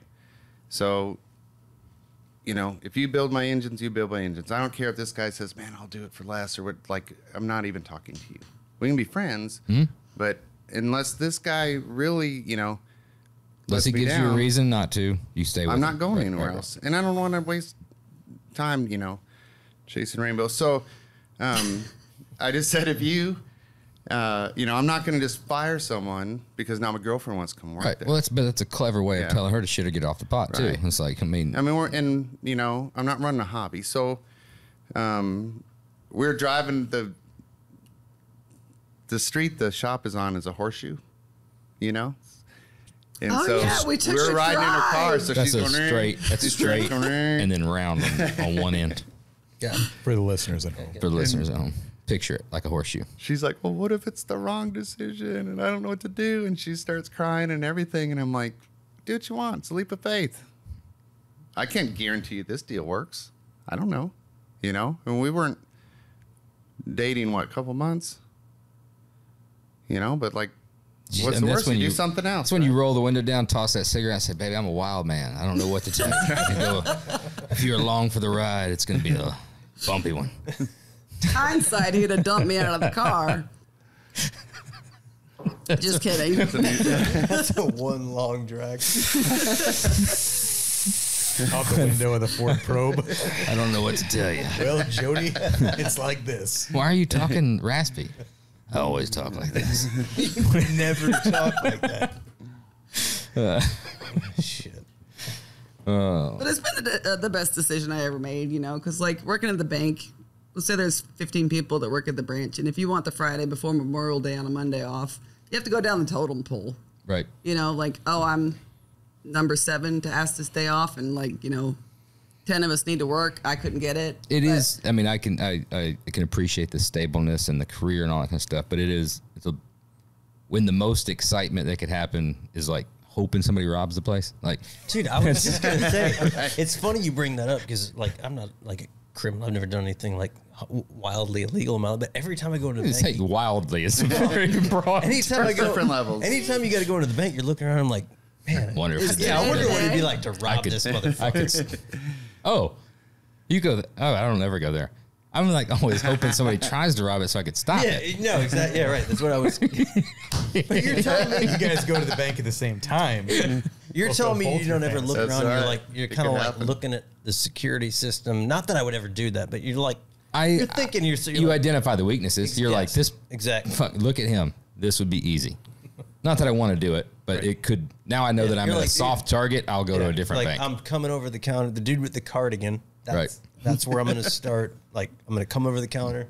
Boom. From there, going into the safe. Done. Yep. Like I'm out the fucking door. But the Good point news is this is all recorded on the air. So. the point being, there has to be a lot more daily excitement. Some of it not so great. A lot more daily excitement dealing in this industry on a daily basis. absolutely. You mean than banking? Yeah, than banking. Well, yeah. Right. But I did work at a busy branch, and I'm also very lively, and I would make the branch very fun. So just like I do. I used to love getting suckers at the fucking bank when I was a kid. Suckers? Suckers. Oh, yeah. Lollipops. Yeah. Okay, lollipops. I thought you meant like. No, you got to Getting understand. He's a No, fucking sucker. Lollipop, yeah. Dum-dums. You send them out through the little shoot thing to kids. You probably made a kid. There's We a are child. getting some deep. Well, there's a kid that's going to remember that forever. fuck are you going with that? I'm not going. It's called a pneumatic carrier, in case you're curious. Yeah, the pneumatic carrier. You never got a fucking lollipop I did. as a kid? Yeah, most everybody did. And you don't remember that? I do. What was your favorite color? It definitely wasn't cherry, because I know that's what you're going to say. That was the worst color. You can talk about little Josh pitching a fit, get a cherry fucking dum-dum. Huh. Nope. Send it back. But you serious, that's not like a prominent memory for you? No, we were poor. We didn't go to the bank a lot. Exactly. I went to the dentist or something, when I was a kid, and I got like a little army guy, a little plastic army dude, and it had a parachute. Mm-hmm. And I was like, man, this is the coolest thing, right? And we're driving home, and we had this Mercury whatever. It's the worst car in the world. I hated that thing. And I'm standing on the back seat, back before we had car seats and had to be strapped in and, 15-point harnesses and everything. And I'm sitting here holding it up to the roof and letting it go, and, and all of a sudden, this old guy decides to pull out of the grocery store and T-bone us. And I go assing over tea kettle over the front seat onto my sister that's sitting in the front seat, and lost the army guy in that collision. Did you deploy the G.I. Joe prior to that? Was he airborne or Parachute out? No, he never. I don't know. You never even got to. I never launch. saw it again. I don't know if it flew out the window, There's no seatbelts like back then. I where know. it went. I mean, for kids. You lost Like the G.I. nowadays, Joe once. Mom would turn around, go back there. Just the head. Could we get another one? I don't want little Joey's feelings to be hurt. Then it's just like, well, it's gone. Car's wrecked. Deal with it. Learn. And you move on. But that is the memory I remember from way back then. We're talking. I was probably 5. We're off the rails and are No, there's nothing in wrong the with that. desert. So we're going to tell stories, we're a right? mess. I've already Yeah. told some stupid stories that I shouldn't have told today. Oh, keep them coming. So I can't. I'm going to preface this. Is this a young Josh? This is a young Josh story. This is a piggyback to young Josh stories, right? So I can't stand a thief, right? From like, it's just something that's ingrained in me and I try to instill in my kids and stuff like that. Well, dumb Josh at like 12 years old. Well, first about 10 and then 12, right? Little punk Josh, whatever. I've stolen twice in my life. One at 10 and one at 12 years old, right? How many chromies have you stolen off of The cars? first, I've never stolen anything. I know, I've never done that. I've Chrome always, valve stem caps? yeah, I know what you're talking I about. figured that right up your alley. No, I've just like I've had 2 horrible stories of something very stupid, right? And I've just always been like a fear of karma of like I'll never do it. So first thing, right? I remember we were traveling with my parents. We were on vacation, and I wanted silly putty, right? For whatever, I wanted fucking silly putty. My parents told me no, I couldn't get any silly putty. Guess what I did? Pretty easy to open the package of silly putty, right? Dumb 10-year-old Josh said, I don't need the egg. I'll put the egg back in the package and hang it back on the thing. I just need the silly putty itself, right? That wasn't that dumb. I mean, you were Right? Yeah, nobody's going to know, smart, yeah. right? Well, the silly putty has to be snuck out of the store, right? okay. So I just kind of slide the silly putty down the front, right? Just kind of in the waistband, right? Well, silly putty, after like 10 or 12 minutes of body heat warmth, will just go Turns into a liquid. Anywhere. everywhere. It was everywhere, right? All the way down my front. I remember being in the hotel we were staying at and like having to clean this still all over my pants, all over my underwear. Did it dry up? No, it's just like, you know what silly putty feels like? Yeah. Think of it like more liquid, but not liquid. In between a liquid and silly putty, It's like gelatinous. It's like the- slime. It's like Yeah, that's slime, and there you it's go. in everything. Oh God, I remember it Damn. just sucked, right? Better or worse than the liquid nails? Worse than the liquid nails because I was trying to do it without getting caught, right? And I was like, this is for a fucking silly putty. So fast forward. So then, and now this is a really dumb one too, but fishing lures, right? So it was me and a couple buddies going fishing, right? We steal a couple like fishing lures, and I remember the Bajas. Remember how to pull over Baja? So I have a wicked Baja, right? And I stick those like in my pockets, right? And they're like coming out. It was fucking like a whatever kind of lure with like 14 treble hooks on it. That thing is, hooked inside. So I had to like cut the inside pocket out of the Baja to get those little fishing lures out. And so I never stole again. Dude, that's two horrible stories. No, I've got it to the first one. Like that's without a doubt the worst story I've ever fucking heard. The second one, the silly putty one, was pretty funny. The lure, there's like that story sucked. The story was just about don't steal, kids. Yeah, it's a terrible story. Not as bad as I like dum dums. It's a fucking sucker, dude. Who name anybody that wouldn't like receiving one of those through the what's it called again? Pneumonic carriers. The pneumonic carrier. A fucking pneumonic carrier. It's space aged. Yeah, it is. It teleports itself from the teller to the outside your tube. mouth. No, I get how they work. To your mouth. Right. Everybody gets how they work. Hey, cotton candy. Nobody puts cotton candy in there. Cotton candy flavored Dum Dum. Oh, Yeah. You're talking about You're just talking about Dum Dum flavors now. But you could get a bag of Dum Dums in all those flavors and not have. Yeah, so just reach into it. It's the not- device thing yeah, that's. it's not shooting into your car. What's your It's going favorite? to go down as one of the best we've done. What's your favorite car movie? It's out the wheels.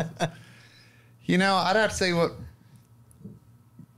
probably my favorite one's probably Gone 60 Seconds. Because I like the cars, obviously. We're killing that bottle. Indeed. I like the Nicolas Cage. I like the old I shop. like Angelina Jolie. A little bit. Back in the day, yeah. Oh, Not in that, today. In that movie. Got a little too crazy. In that movie, goodness Yeah. gracious. 100%. Yeah.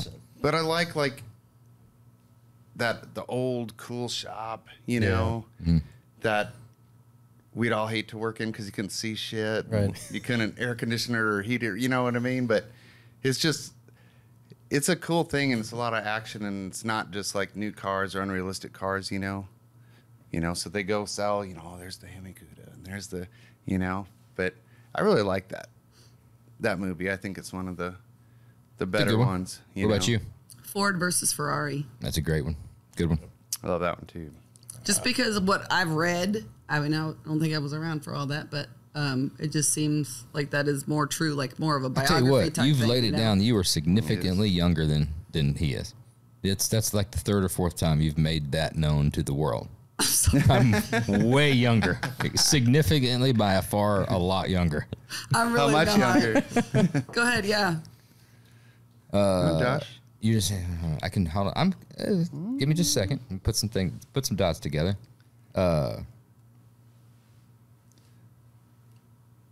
52. 50. Oh, you don't tell me 52. 43. Damn. Bam. This is the first time anybody on social media or internet has ever known my real age. Wow. Yeah, I just turned 50 I tell in everybody July. it's 37. It's a gift. And I'm telling you what, Man, I ain't got that's a lot good. of them. I ain't got a lot of them, but the ones I got are Bullshit, strong. that's good. They're strong. Wow. The force is with you. Wow. Damn. Oh, yeah. No, it's actually 37. I'm sorry. I was wrong about that. That part needs to be edited out. That's fine. tell you, Yeah, you 30. know I the was wrong. movie- I was wrong. You know the movie That's fine. Cobra? I'll take it. Oh, do I? With Yeah. Stallone, right? Yep. With It wouldn't be considered a... with Stallone or Marion Cabretti? I think you meant to say Marion Cabretti. Mary. It wouldn't be considered a car movie, but man, I fell in love with the 50 Merc. That opening of that scene when he comes rolling around the corner in that 50 Merc. Yeah, I know the scene. Yeah. And when I was in high school, I know you're going with that. a friend of mine, his dad was a body guy and killed himself, unfortunately. And so my buddy's like, hey, man, he wasn't into any of that stuff, right? My buddy wasn't into doing body work, cars, nothing. He's like, hey, man,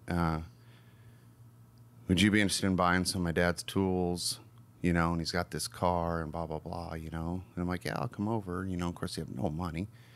But I go over there, and he had a 50 Merc that he was building at the time. You know, so like the body's in primer, and you know with the taillights and all the stuff, the the teardrop stuff, and then tin and all, was there. And what's crazy, like, is all the money in the world then, right? But they won like $3,500, But that was like in 1990, 1989, That's probably 1990. But I was like, oh, I want it so bad, but there's no way. Even if I had the money to get it, I wouldn't have the money to finish it, Right.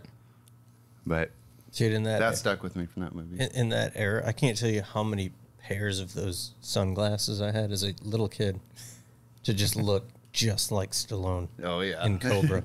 Did you do the toothpick too? No, I didn't have the No? toothpick. He was going to hurt himself with that. Yeah. Mom wouldn't allow it. Mom and Dad wouldn't let me No have the sharp toothpick. objects? But the fucking sunglasses. Holy shit. I don't. Picture I need to young, look at that. picture young Jeremy. I am. Those pair of tough guy gloves. Yeah. Cut off leather You could gloves. rock it out. Yeah. I had You tough could guy rock it gloves. out. Have y'all watched that new documentary on Yep. Stallone? Is it good? I haven't watched it Yeah, yet. it's very good. Yeah, he's cool dude. Yeah. I mean, you don't know him. He looks like a I know cool dude. I've Right. watched, No, you've never met him, right? No, I've watched a tremendous amount of his movies over and over and over again. to know him. That's Yeah. I wanna He's see probably that. going to do Yeah, this almost He's probably going to do this podcast. Oh. Yeah, it's- I don't see why we're just trying we to. shouldn't We're just trying hold to, out like, hope that he would. We're just trying to. We're just trying to line the schedules. Is what's going on right Yeah, now. that's It's the problem. Like, it's we've a got a communication commit. issue. We've got a commitment. It's just a matter of like when and where is the thing. It's like Yeah. Zoom. I'm You do it in with you. person. It's like but His people are talking to your people. Exactly. Yeah. I'm sure he loved They'll take dumb care of dumbs it. as well. Do it too. What's the best piece of advice that you've ever received? slid that right in. Pay cash. Yep, that's good. And, people are always like, man, I work my ass off. I bust my ass, whatever. I deserve this new truck. I deserve this bass boat, whatever. And, they're signing up for these easy payments. I've never met one. And what stuck with me was when you can pay cash for it is when you've earned it or deserved it, and it doesn't affect anything else. Yes. It's good. So take the cream off the top, do whatever you want, but you also have to let yourself say it's okay. You know what I mean? Mm-hmm. And then, but if you designate, if you budget it and this is extra, it's not affecting the house payment or kiddos' braces or whatever's going on. It's okay to have something for yourself you've earned or just blow some money. Right. Not everything's an investment. Everyone tries to, these cars come in, it's like, well, am I going to be able to, if I decide to sell them and get that money back? No. If you got that 200, get that lap dance. Treat That's yourself. right. But Treat yourself. It's 200. it's been, Well, Inflation. Has, Well, it depends on set, where a, you're at. you know, set aside. SEMA week. SEMA week as well. But when you name it that and you set it aside for that, Right. then that's what helped me just go, man, it's okay. No, in all this doesn't have honesty, to be smart money that, spent, right? that it hit its home because just this weekend I was looking at something, a purchase, and the guy hit me up. He's like, well, we got financing and there's 0%, and I told him straight up, I was like, if I have to finance it and I can't pay for it, I don't deserve it, right? On this thing, right? Right. It's like that's not something that you're going to treat yourself with to finance yourself and pay triple what at the end of what it says. And it's just it's a good piece of advice. There's a lot of people out there that, like you said, live beyond their means and finance the shit and stuff like that. There's necessities like a home, and you can have a nicer home than you should have, and that's still just a nice necessity. But there's things that you just want to treat yourself with. If you've got to fucking put it on a card, You can't afford it. fucking don't get it. Yeah. Right.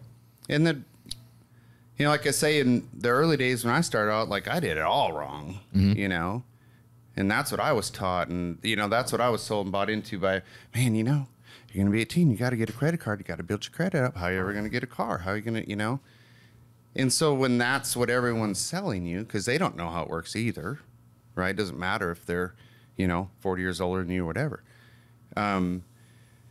You buy into that and then you find out, like, maybe that's not. Because that was one big turning point down the road where I was like, I worked way too hard to be broke. way too hard. My buddies are working at Kessler's in the grocery store in the meat department, putting stereos in the car and going to cake parties and going for spring break somewhere, and I'm busting my ass all the time and I got no money. Right. Like, that's stupid, But that's one That's a thing. good one. It's a good one. And so many people go, man, how do you do it? What, And when you give them that answer, it's just like, oh, is there another answer? Like, right. Because it's just too hard to be patient. That's the other thing. It's like, be patient. I thought by 25, I wasn't just, overseeing this and all these great things are happening, then it was too late for me. But when you, start completely over, have this time where you're basically licking your wounds and feeling sorry for yourself, and then go again, and then to where we're at now, it's like, man, I had nothing but time then, Right. Like, you can get there again, but if you learn, you get there a lot quicker. Right. That's a good one. That's a good one. I thought you were going to say something about, like, make her sign a prenup or something, but that's a good one. I like that. That's another one. That's a good one. That's right up there with you. What about... He has great insight. What about yours? What? Best piece of advice? Be yourself. I was held back. Like, my first marriage was not good. Like, his wasn't good, and I just wasn't myself. I lived in a bubble, thinking, I was raised to believe, like, when you get married for the first time, when you get married, you're supposed to stay married. Yeah. Until that hot rodder come around. Yep. Yep, buddy. A whole another life out there. But 9.5 years was too long. Like, it should have been annulled after the second day. Tell you what, Mopar guy, a little bit of Dominic Toretto, a little bit of I live my life a quarter mile at a time. That's there it is. I ain't got time for the bank. You're gonna have to find me. That's totally. I live my life like I might not be here tomorrow, so I have the best time I can have. You only got while one. I'm here. Make it count. Yep. First car you've ever had, and a story about that car. Please don't let it be a Mopar. If it is, make it be a K car. Make it be a K car. No, it is. Dodge Diplomat. Hold on. Before you say, let's see. Let's go through. All right. Your first car, you were what age? 15. All right, 15. So you just about 16. So that would have been late 80s. No, late 80s, mid 80s. 16. I think that. Oh yeah, it would probably been 83, 84, 89. I graduated. I was 17 when I graduated in 91. Okay, so 1989. 1989. 90. He's got. Hold on. Somewhere in there. Check how many years? Don't say how many years. Was it an older car or a fairly new car? The older car. Older car. That fucker was 4 doors. It wasn't 2 doors. You think so? It was 4 doors. If you've ever seen any of our videos, I have not. I got it. I've seen them, but I haven't. You know that he has 3 of them.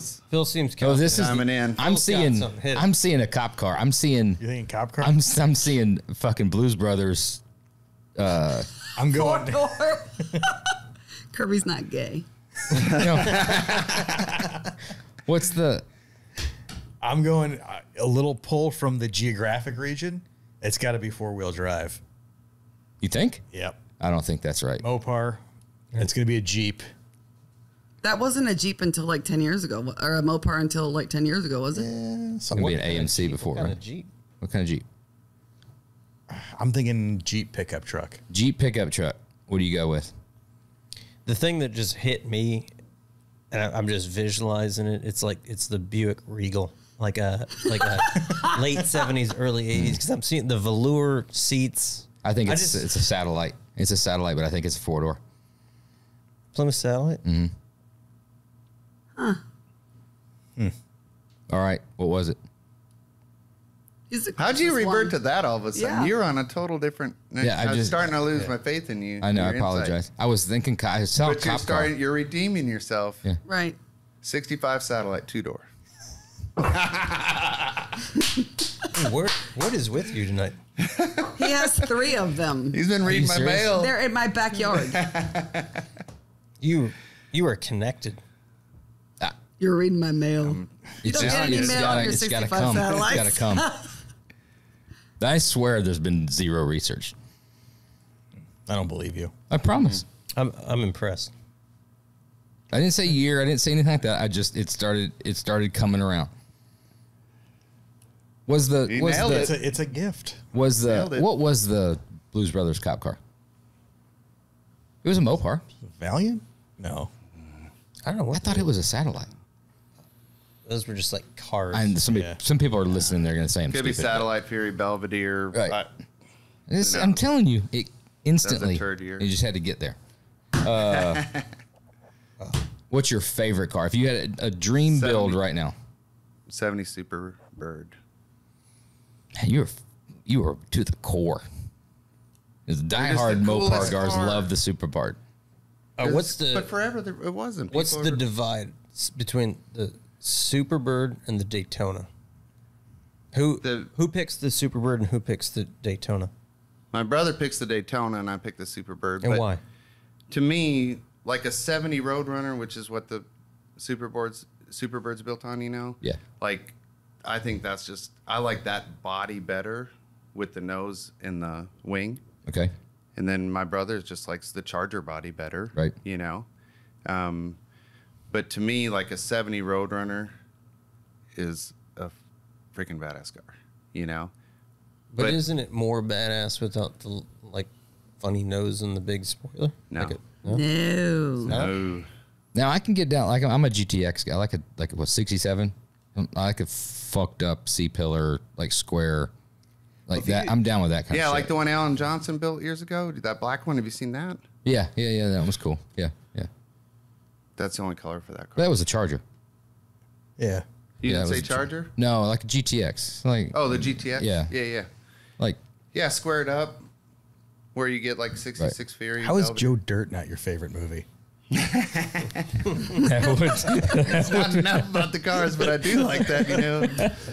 tell you Thought what. you had a Hemi. Yeah, Jamie Presley was the best part man. of the beginning, the middle, and the end. She of that one-ups movie. Angelina My Jolie in goodness, that one. you want to talk about one hit wonder, one and done.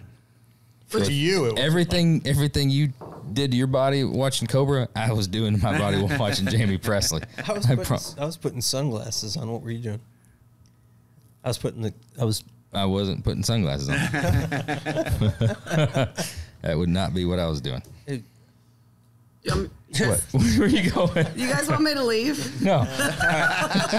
we need some shred of moral decency. Jesus. 65 Belvedere. Where do you stand on that? I got one of those. Love it. Same thing. That's hip for the Mopar stuff, or Oh, yeah. Yeah. Well, the thing is, forever, like, no one paid attention to those, right? No one.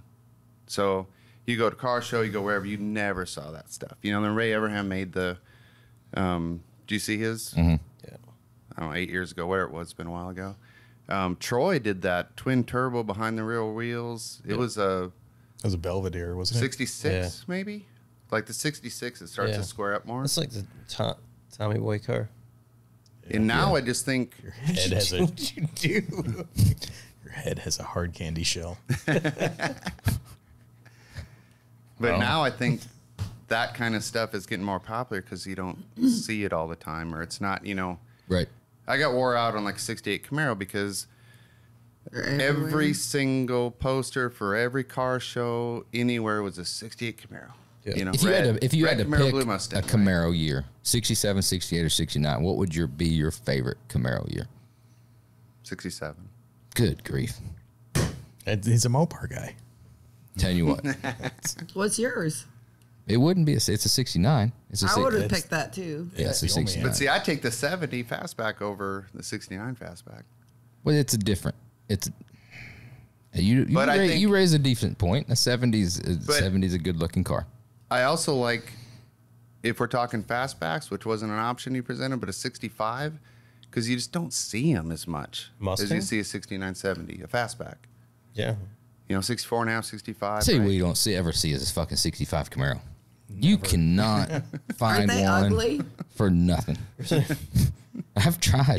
Josh has been on the hunt for a while. Keep looking, man. If anybody out there knows where a 65 Camaro is, As a I would Mopar, love as a to Mopar, find one. as a They're Mopar, rare. I'll do some checks. Shut up for a second. All right, shut up for a second. As a Mopar guy, we were talking about movies. You seen the made-for-TV movie Hot Rod? You ever seen that? No. It was like late 70s with the Munns root beer 442, and the dude was he was building a 41 Willys Pro Street car, but the opening scene was a 65 Belvedere that was just nasty. I mean, fucking bad. You brought this one up several times. I'm gonna have to watch that. It's a movie for the true car guy. Like if you were a real fucking Mopar guy, dude, you'd know the movie. Has Wyatt watched it? Oh yeah, a real Mopar guy would be like, oh yeah, hell yeah, hell yeah, I've seen that fucking movie. That fucking Belvedere is badass. Maybe it was out before his I time. heard of that. Maybe our Hot Rod. VCR was broke. At the Hot time. Rod, yeah. He also was working 100-hour weeks during that time. Yeah, no time for If it was made for TV, it wasn't no TiVo. Yeah. Yeah, look it up though. It's a great fucking movie. I was the born reason- pre-internet. Well, that's the reason I've got a 65 Belvedere. Is that fucking movie? Oh, yeah. But what about Sox and Martin cars? Like Sox and Martin ultra wheelbase. Yeah, They did the the Coronet, the Satellite, the Belvedere. Like yeah, they're sick. The only thing I just can't get behind is I do not like the rear altered wheelbase. the disproportion. Like, yeah, pushing the front wheel forward looks fucking bitch. And I get the philosophy behind it, the weight transfer, everything, but it looks like shit. Like, it looks fucking terrible. cartoonish, crazy. Yeah, it looks. Yeah, it's horrible. not, for proportions wise, it's not cool. Yeah. But they want to win. They're not worried about the car show. You know what I I'm mean? worried. I'm worried about the chrome. That gets you the chicks. I'm worried about the shine. I think that'd be awesome though to build one. My brother and I have been wanting to do it forever, and probably never happened. Like a lot of my other pipe dreams, but Is that like a 69 have one. Barracuda then? no, with the 65 Satellite. Okay.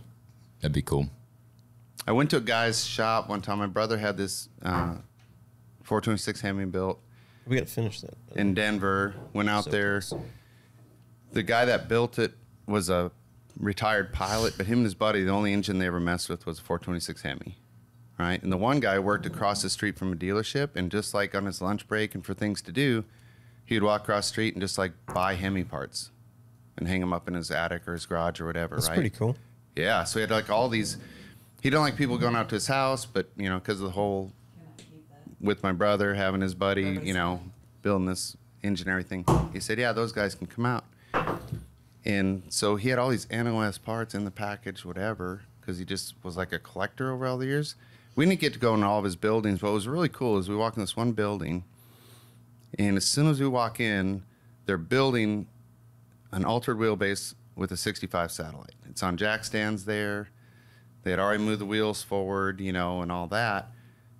And we walk to the back and I look up and I'm like, what is that? And he had a front clip fenders, hood, hanging from the ceiling that were aluminum from the factory for a 65 Satellite. And I never even knew they made them. But I'm like, where would you ever find that? The only one I've ever seen, I've never even seen it in a magazine, you know what I mean? Yeah. And it was just wild, Plus, like with my car, I always joked, by the time I get to do my car, they'll be making parts for it, like quarters and stuff, right? Yeah. From way back in the day, like you used to be able to find a little, at the back of the magazine advertisement, or go to a car show, and they're like, oh, you can buy these quarter repair panels. or AMD's patch not panels. making shit for that thing yet? They did for like 6 months or something, and then They did a run, and it was, I don't know, whatever. All three. 7, Then they 8 had years to answer ago. all those emails from those Mopar guys. They're like, That's fuck right. this shit. We ain't doing it no more. They're like, what were we thinking? Let's go back to the bow tie. But yeah, so I'm at SEMA one year. he's got great one-liners, doesn't he? Like, go back to the SEMA. bow tie. I'm not chasing rainbows. Dude, that's the southern thing. But SEMA one year, years back here, I'm at SEMA, and I'm like, someone comes and go, dude, they're making quarters for your Satellite, because it's been tore apart its whole Yeah. life basically since I've had it. I'm like, no freaking way, it's there displayed. I'm like, hell yeah. But then it's like really hard to buy them, just put them on the wall for now, right? Because there's nowhere near starting that deal. Then all of a sudden I'm like, I need to get some of those ordered. Might start doing some. I recently had the car taken up to Indy and had it dipped and whatever, right? And I go to the site, nothing. And we've talked to those guys, and I'm like, you know anyone that has them? So they did like one run and quit, right? We're at Triple Crown. Go talk to the AMD guys, and I'm like, hey, do you know anyone that might have these? Because I guess I'm not familiar with them, but it's Kramer. That must be like some big Mopar restoration thing. They didn't sell as well as they thought. This company said, we'll easily blow through those. They bought all of them. They weren't going to make them again. Now they've had so much interest, they're supposed to have them in December. So I'm like, I'll take 3 pairs. Tell you what, y'all Mopar guys out there heard it Coming first. around. Right here. Breaking News. That's right. We got to do the whiskey review. We killed the fucking bottle. Was that brand new open tonight? Yeah, we just opened it. We opened up a new one for each episode. Oh, okay. That's been a minute. Serious? It's been a minute Yeah. since we've killed one. Yeah. Wow. It's been Really? a while. Yeah. that's- Yes, has some slackers out here or what? I think. Have I them tell you look what. open. Yeah. It's a sign of a good podcast. Yeah, it was. That shit was fucking good. It smells good. It is really good. Phil's Whiskey on review. fucking fire over here. That's I'm just back. gonna hang it up after. Yeah, this. that's back to back. You. I'm telling you what, pulling up the tail end. And Phil's coming off of wins. and he just sneaks these in here too. Where did this come from? He's got a secret life. I He travels the world. He's a I bourbon texted whisperer. you on that Did one. you? Yeah, that was from fucking Oh, Heinz. you can only do a single Really? text at a time, couldn't you? Because I didn't get a text There about was it. only one bottle. I asked if he'd heard anything about You it. say you went to him before you went to me? Yeah. The hell? Yeah, because I text him and I like put myself out there and I'll buy an extra bottle for him. That's his brother. I've bought you extra bottles before. when? No, he actually doesn't buy shit. So I was sitting in my office today. He's on the phone with his wife going over all the bottles that she's at the liquor I store. asked you. You didn't ask shit. Like, no, Well, I asked you if they were no. good. Have that. All right, bye. Huh. You are a dickhead. Honestly, you get no more bottles. I asked Josh if we could keep that and sign it because we're gonna put it on the plane with us. crazy Is that okay? Like I showed Phil a bottle today that it would almost appear as though I don't need any more bottles. Based on the bottle that I procured today, I would say without a doubt it's like one doesn't need another bottle after that. It's kind of like a Hemi-Cuda. I hope you drop it and break It's it. like a if there was The one of one. if there was a Hemi-Cuda that had like 3 4-barrels, a triple 4-barrel Hemi-Cuda, yeah. that would be the equivalent of the bottle that I procured today. I'm sure as many dudes would be as interested in that bottle as they are in the Hemi-Cuda. Cool. Whatever. I haven't seen it. What is it? You won't. You didn't see bring it? No, you won't see it. I will see it. You will not. I will. Show me. Please. No. I really What about the cream of You will not. Kentucky? when are you guys coming to Nashville? It'd be fun. You guys would have fun at the shop.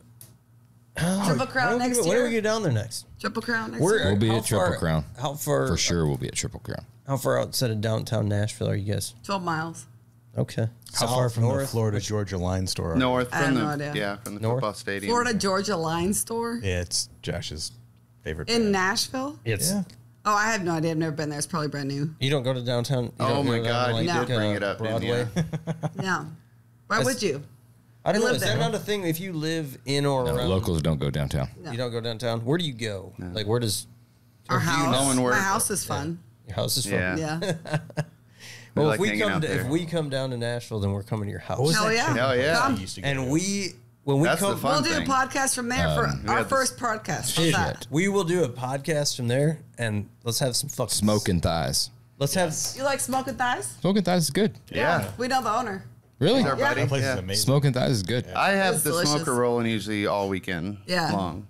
Smoking thighs Beer. and Everything. They have then a Tonka truck, house. dump truck yeah, full of for the chicken. wings. Yeah. Tonka trunk wings. Yeah. Yeah. I always forget that Hammerheads is in Louisville, not yeah. Nashville. It seems like a Nashville Dude, place. that's fuck. I was trying to remember the name of that place. The where I wrecked on the way to it. Is that what you're trying to think of? Wait, what happened? I wasn't even going there. I Honestly. thought that's what you were. I was No. trying to get ahead of it. Honestly, I wasn't going there. That Hammerheads. Yeah, Hammerheads was badass. Yeah, it was. Yeah. But if we go down to Nashville, we will definitely take you up on. We're coming to your house. Yeah, Hell yeah. we're Yeah. gonna drink some of your bourbon. Hey, And I know well, you're we trying will- to end this, but a shout out to Matt I'm- Carney. He owns Smoking Thighs. We're his some friend. bourbon and some Shout out to Smoking Thighs Yeah. around the Hell board yeah. because if you're in Nashville, killer. go to Smoking Smoking Thighs. Thighs. That shit is fucking phenomenal. and Everything when you we get lived there. up there, we'd go over there watch a hockey game, and if it like was in playoffs and went into like triple overtime and all that stuff. He stayed up. It's the only place he turns the volume on and the football down.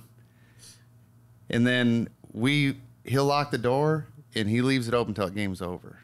We used to live right around, the second building we were in was right around the corner. I lived right across the street. Oh, it's awesome. That's cool.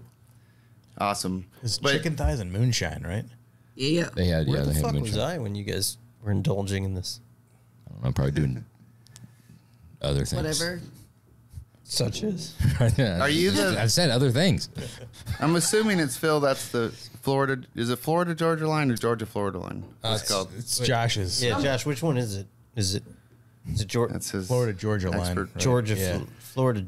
So Which is it? Long time ago, I voiced my displeasure for that band, right? And now it's became a thing that everybody likes to say, Josh loves Florida Georgia Line. And I will yet, once again, say on air, so everybody can know, I do not like Florida Georgia Line. Not only do I not like them, I can't stand the look of either one of their faces, But you nor wear the the t-shirt. nor the fact were they allowed to call themselves country music. And if I were to see them in person, we will physically fight. And I hope I hope they hear this because they suck. They suck. I said Shooter Jennings sucks. Right. They suck worse. Dude, you with the Bring it success, the fuck on. With the success, Bring it the fuck on. with the success that they've had, you're gonna fucking sit there and They you're suck. gonna, and you're gonna They suck. pretend like neither of them are trained in some sort of like hand-to-hand combat. And it's not Krav Maga, jiu-jitsu. I fucking guarantee you. I'm telling you what, you can't train that limp No wrist way. to do anything. you can train that limp wrist to break your fucking arm. Ain't gonna happen. I will, if anybody knows them, set up a cage match. Oh, fucking 100%. Yes. I will put a This will never make it to the air, will no, it? this is making it Oh, on yeah. the air. Okay. Well, This is making it on the air for sure because I will put forth a substantial amount of money. To see it happen, $2,000. I will. Just kidding. I won't. Let's make the fucking fight happen. Hey, Oh if my anybody, God. there's got to be, okay, there's not a lot of people that listen to this, but there's got to be somebody who knows somebody that can make that happen. First, we don't even know their names. We just call Yeah. them Florida Georgia Line. There's two of I them. guarantee Either one of them, I'll whoop the fucking shit there's out of. no fucking Oh way. yeah, Dude, there's yeah. no fucking I tell you what, if we have it midway, they live in Nashville. If we have it midway between, that'd be about Louisville, right? That's a long fucking way to tote one back to the house, right? A long fucking. We can go to Nashville and make it shorter, but they're still fucking toting one back to the house. That's an ass whooping. I guarantee it. It's not. Dude, you've gone soft. You've gone soft. You're like fucking, you're Rocky Balboa and Rocky IV. Okay? That's it. That's it. Where he You- owns the restaurant? No, well, no, Rocky, you've had some fucking success. Oh, you think I'm living high on the hog? And no, it's not. Uh-uh. I'm telling you what. the means that they have, they're trained martial artists. Make it fucking happen tomorrow. I need no notice, no training time, no nothing. I'll show the I'll fuck give up. fucking- I'll smoke while I'm doing it. that's a given. Well, It's- yeah, I'd honest have to to God, smoke while This I'm. is not even a fucking joke. I would give anything. Anything. Call Mixter. I bet he can make it happen. If he can, then fucking God bless him because I would give, I'm telling you what, anything to see one of the two of them kick the shit out of you. I promise you. Look at Zuckerberg, for example. Everybody like has something to say about him. Elon would whoop the shit out of Zuckerberg. He's, Who backed down? I don't know. We don't know, but he's training very hard and he's got, he's a mixed martial artist. He's a full-blown fucking mixed martial artist. That's a dude to whoop your ass too. Zuckerberg? 100%. I didn't say that. I didn't say fuck. Right. Nobody said anything about Zuckerberg, right? Which one's trying to start a fight between me and Zuckerberg? No, I'm not trying. I'm using the example of the fact that those are guys that have had tremendous amount of success. I guarantee you they have formal training. Give me notice. Give me travels time notice, and that's all I need. I'll be there. So make it happen. This is a call to action. What about the cream of Kentucky? 7.5 years, single barrel, 100 proof. Rye Delicious. whiskey. Is it really? Yeah. I did not saw that coming. What? It's what? Yeah, rye whiskey. Just read that on the back and on the front. Bottled in bond. Man, we didn't even. 7.5 to 8 year. Select 16 barrels as a single barrel rye whiskey. Man. Does not taste like a rye. No, it does I would A not lot guess more that. bourbon drinking. I would. I don't even know what a rye tastes like. Maybe that's why I like. I mean, it had like Be what you typically don't like. Probably. it would not have. It's not spicy like a rye, but it does have more More flavor than flavor. bourbon. Yeah. What's the proof on it? It's a 100. little hot at first, 100. but It's 100. Is it? Yeah, Where the fuck? 50% ABV, right? It should. I'm giving it high. I like it. do it. I really like it. It is well. Oh, you have I a got place where you number. rate it? Yeah, we rate them, and then we keep track of them. And by keep track of them, there's a Since pile I of ratings don't- right over there. I don't drink whiskey normally Really? What do you- without Somehow Coke the Zero. drunk ratings end up. What do you typically drink? Evan Like- Williams, Really? Black Label, Coke Zero. We With call them Coke camo Zero. drinks. Damn. You don't drink it straight like that? Is this a new thing? Did you? Brand new. What did you think? Am I doing pretty good? Yeah, you did really good. fucking you Yeah. drinking us under the table. What do you? Are you going to drink whiskey this way now? What are from we now on? drinking next? Drinking Mike Well, Ring we above got the table. plenty of whiskey to get into. Well, you guys pick it because I've never had any of this stuff. Take Yeah, your like this pick. podcast's over. The He's like ready to go home. I'm not ready to go home. Beat someone up. This is I'm still working. This is still part of my. Me too. Sorry. What are we going to give this? 9 out of 10. Drum roll. 9.5 out of 10. No. No, I it's really- not that But good. this is you- my first one I've ever drank like this. So, what's your other ratings? 7? Have you been documented? Well, so the last one we had a 7.7. 7.7. 7.677. That was a pretty This is season good, 1 and season pretty 2. good bourbon. I'm telling you Man, what. that's I like think it's a little higher. I'm giving this an documentation 8.2. there. Whoa. I really liked it. I did too. You should add Nikki and Kirby on this thing. I liked it. Am I allowed to give a shout out on here to our fans that you guys don't even know about? Yeah. You who can were the- give all the shout outs you want to. Who are your fans? TikTok, we have like 244,000 followers. And Whoa, Clapper, whoa. we have 200,000 followers. What is and it? Clapper. Clapper. What's No Clapper? one's ever heard of it, but it is the coolest fucking app, man. Really? Clopper. But yeah, thank you guys for following us. She's on it. I've never met anyone that. Is on Clapper? I Yeah, know but go everybody ahead. thinks it's Clapper or whatever, but Clapper is like TikTok for older people or adults, not older people. There's a lot of dog There's- videos on that. There's a lot of 89-year-olds on Clapper. Really? No, I'm just kidding. Old adults. Josh is on Farmers Only. Is that deal? I could have gone a lot of But directions. if this doesn't get edited out, I'd appreciate it. And thank you all for following us and listening to this because this might get a lot of views. I'm telling you what, you'll be amazed at. There's 13 to 14 diehard listeners Oh, yeah. every week. That's what I'm Those talking guys- about. my- That's like- what's up. if you change that to TikTok, watch some of mine. There's 6 million. 6 million? Mm-hmm. You should be doing Is this that- are you fucking talking- podcast, not us. Are we talking about TikTok or OnlyFans? What do you got going on? I mean, I don't have OnlyFans for my toes yet, but For oh, toes. you're into the toes thing. that's all I would show. If We I had another guy OnlyFans. reach out on Instagram, said, "Don't worry, your other listener is also from Australia." So we've got two. That's so At mean. least Two from Australia. But we Yeah, never but, even got turns into out that. The I'm one sorry. Australian guy was from No, you Canada. can keep going. Get into it. There's The nothing one else to Australian guy was drink. from Canada. You guys ran me dry. No, we've got more whiskey. Yeah, What's we can keep Phil's? rolling What's your after this. what's your? If you want to go home, we can close No. it down. We just got to do the whiskey review, and then Oh, and okay. There's certain things Yeah. we got to accomplish. Okay, I'm tonight. sorry. I give it a 6, because I've never drank straight. What do you whiskey, give it? I give it a 8. Well, I had nothing to rate it against, so What do I you give say it? 9. I'm I going liked with the it. 7-9 That's where I was going to go. 7, because I know like if I can break it. Is the eight. good. It's like smooth. It's great sipping on, but Yeah, it's not making Like- me choke. Like the smell's great. I like it. That's a solid ass review. I'm gonna go 8-0 Yeah, because I'm super surprised that it's a rye. I had no idea that's a rye. I'm usually not. I love rye in like a Manhattan. You know, I mix them a lot. I don't drink a lot of ryes neat. So I had no idea this was a rye. Smooth as hell. Great. Absolutely great drinker. yeah, yeah. really good. What's that? A 150 Never thought it was. bottle? 90. Fucking that cheap? Yeah. Really? $90. Yeah. Well, thank you. Fucking That's a lot. kick For it's a lot. I mean, it's a rare, limited release, hard to find. For a bourbon that's that good, cheap. that rare, that's pretty cheap.